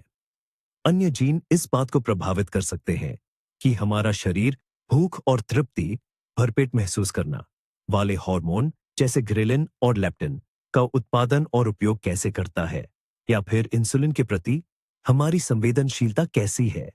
ये सभी आनुवंशिक विशेषताएं एक तरह का झुकाव या पृष्ठभूमि, बैकग्राउंड पैदा करती है, जिसके कारण कुछ लोगों के लिए मीठा खाने पर नियंत्रण रखना दूसरों की तुलना में ज्यादा मुश्किल हो जाता है। लेकिन यह समझना बहुत जरूरी है, जीन कोई अंतिम फैसला या सजा नहीं है। एक मशहूर कहावत है, जीन सिर्फ बंदूक लोड करते हैं, गोली चलाने का काम हमारी जीवन शैली करती है। आनुवंशिकी सिर्फ झुकाव तय कर सकती है, हमारी किस्मत नहीं। अगर आपके पास स्वीट टूथ जीन है भी, तो इसका मतलब यह नहीं कि आप अनियंत्रित मीठे की लत के लिए अभिशप्त हैं। एपिजेनेटिक्स वह विज्ञान जो यह अध्ययन करता है कि हमारी जीवन शैली, हमारा खान पान, तनाव और अन्य बाहरी कारक हमारे जीनों को कैसे ऑन या ऑफ कर सकते हैं। यह दिखाता है कि हम अपनी बायोलॉजी पर जबरदस्त तरीके से असर डाल सकते हैं। संतुलित और पोषक तत्वों से भरपूर आहार, पर्याप्त शारीरिक गतिविधि, अच्छी नींद और तनाव को सही तरह से संभालना, ये सभी कारक जेनेटिक जोखिमों को कम कर सकते हैं और मीठे की चाहत पर आपका नियंत्रण स्थापित करने में मदद कर सकते हैं। आपकी आनुवंशिकी तो बस शुरुआती पत्ते हैं जो आपको बांटे गए हैं, लेकिन आप यह बाजी कैसे खेलते हैं, ये पूरी तरह आप पर निर्भर करता है। इसलिए हर चीज का दोष अपनी आनुवंशिकता पर डालना सही नहीं है। इसके बजाय उन कारकों पर ध्यान दें जो आपके नियंत्रण में है। विजुअलाइजेशन के लिए आप कल्पना कर सकते हैं, एक डीएनए की दोहरी कुंडली है जिस पर कुछ जीन मीठे के झुकाव के रूप में चमक रहे हैं, लेकिन उनके ठीक बगल में जीवन शैली के स्विच भी हैं जो इन जीनों को निष्क्रिय कर सकते हैं। तो हमने आपके साथ एक लंबी यात्रा की है, हमारी कोशिकाओं के माइक्रोन्यूट्रिएंट्स से लेकर ग्लोबल मार्केटिंग स्ट्रैटेजीज तक। और इसका सबसे बड़ा टेकअवे, मुख्य बात क्या है? मीठे के लिए आपकी लगातार चाहत या क्रेविंग शायद ही कभी केवल इच्छा शक्ति की कमी होती है। यह एक जटिल, बहुआयामी संकेत है जो आपका शरीर और आपकी मानसिक सेहत आपको दे रही है। यह क्रोमियम या मैग्नीशियम की कमी की पुकार हो सकती है। यह इंसुलिन रेजिस्टेंस या हाइपोथायरॉयडिज्म जैसे हार्मोनल असंतुलन का लक्षण हो सकता है। यह क्रोनिक स्ट्रेस, कम नींद या आपकी आंतों में बेकाबू हुए बैक्टीरिया का नतीजा हो सकता है। या शायद यह बचपन से पड़ी हुई आदत है या उदासी और बोरियत से निपटने का एक तरीका है। सबसे चौंकाने वाली बात यह है कि अक्सर ये सारे कारण एक दूसरे से उलझकर एक ऐसा दुष्चक्र पैदा कर देते हैं जिसे तोड़ना नामुमकिन सा लगता है। लेकिन अब जब आप दुश्मन को पहचान चुके हैं, जब आप इन गहरे कारणों और मैकेनिज्म्स को समझ चुके हैं, तो आपके हाथ में एक नक्शा आ गया है। आप खुद को दोष देना बंद करके अब समझदारी और जागरूकता के साथ काम करना शुरू कर सकते हैं। आप अपने शरीर की बात को सुनना और समझना शुरू कर सकते हैं। हो सकता है एक और चॉकलेट या मिठाई के बजाय उसे प्रोटीन और सब्जियों से भरा एक पूरा भोजन चाहिए हो सकता है किसी पेस्ट्री या मीठे के बदले उसे 1 घंटा ज्यादा नींद या ताजी हवा में टहलना चाहिए हो, और शायद उसे बस 1 गिलास पानी चाहिए। समझना ही शुगर की लत से आजादी की ओर पहला और सबसे जरूरी कदम है। यह वीडियो अंत तक देखने के लिए धन्यवाद। अगर आपको कुछ नया और फायदेमंद जानने को मिला है, तो प्लीज इस वीडियो को लाइक करें। ये चैनल को आगे बढ़ाने में काफी मदद करेगा। हेल्थ एंड न्यूट्रिशन की दुनिया में हमारी अगली खोजों को मिस न करने के लिए चैनल को जरूर सब्सक्राइब करें।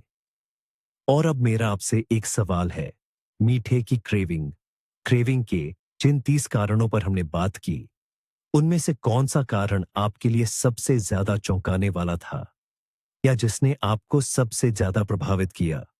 इसके बारे में कमेंट्स में जरूर लिखें। मुझे आपकी कहानियां और राय जानने में बहुत दिलचस्पी है। आइए इस पर मिलकर बात करते हैं।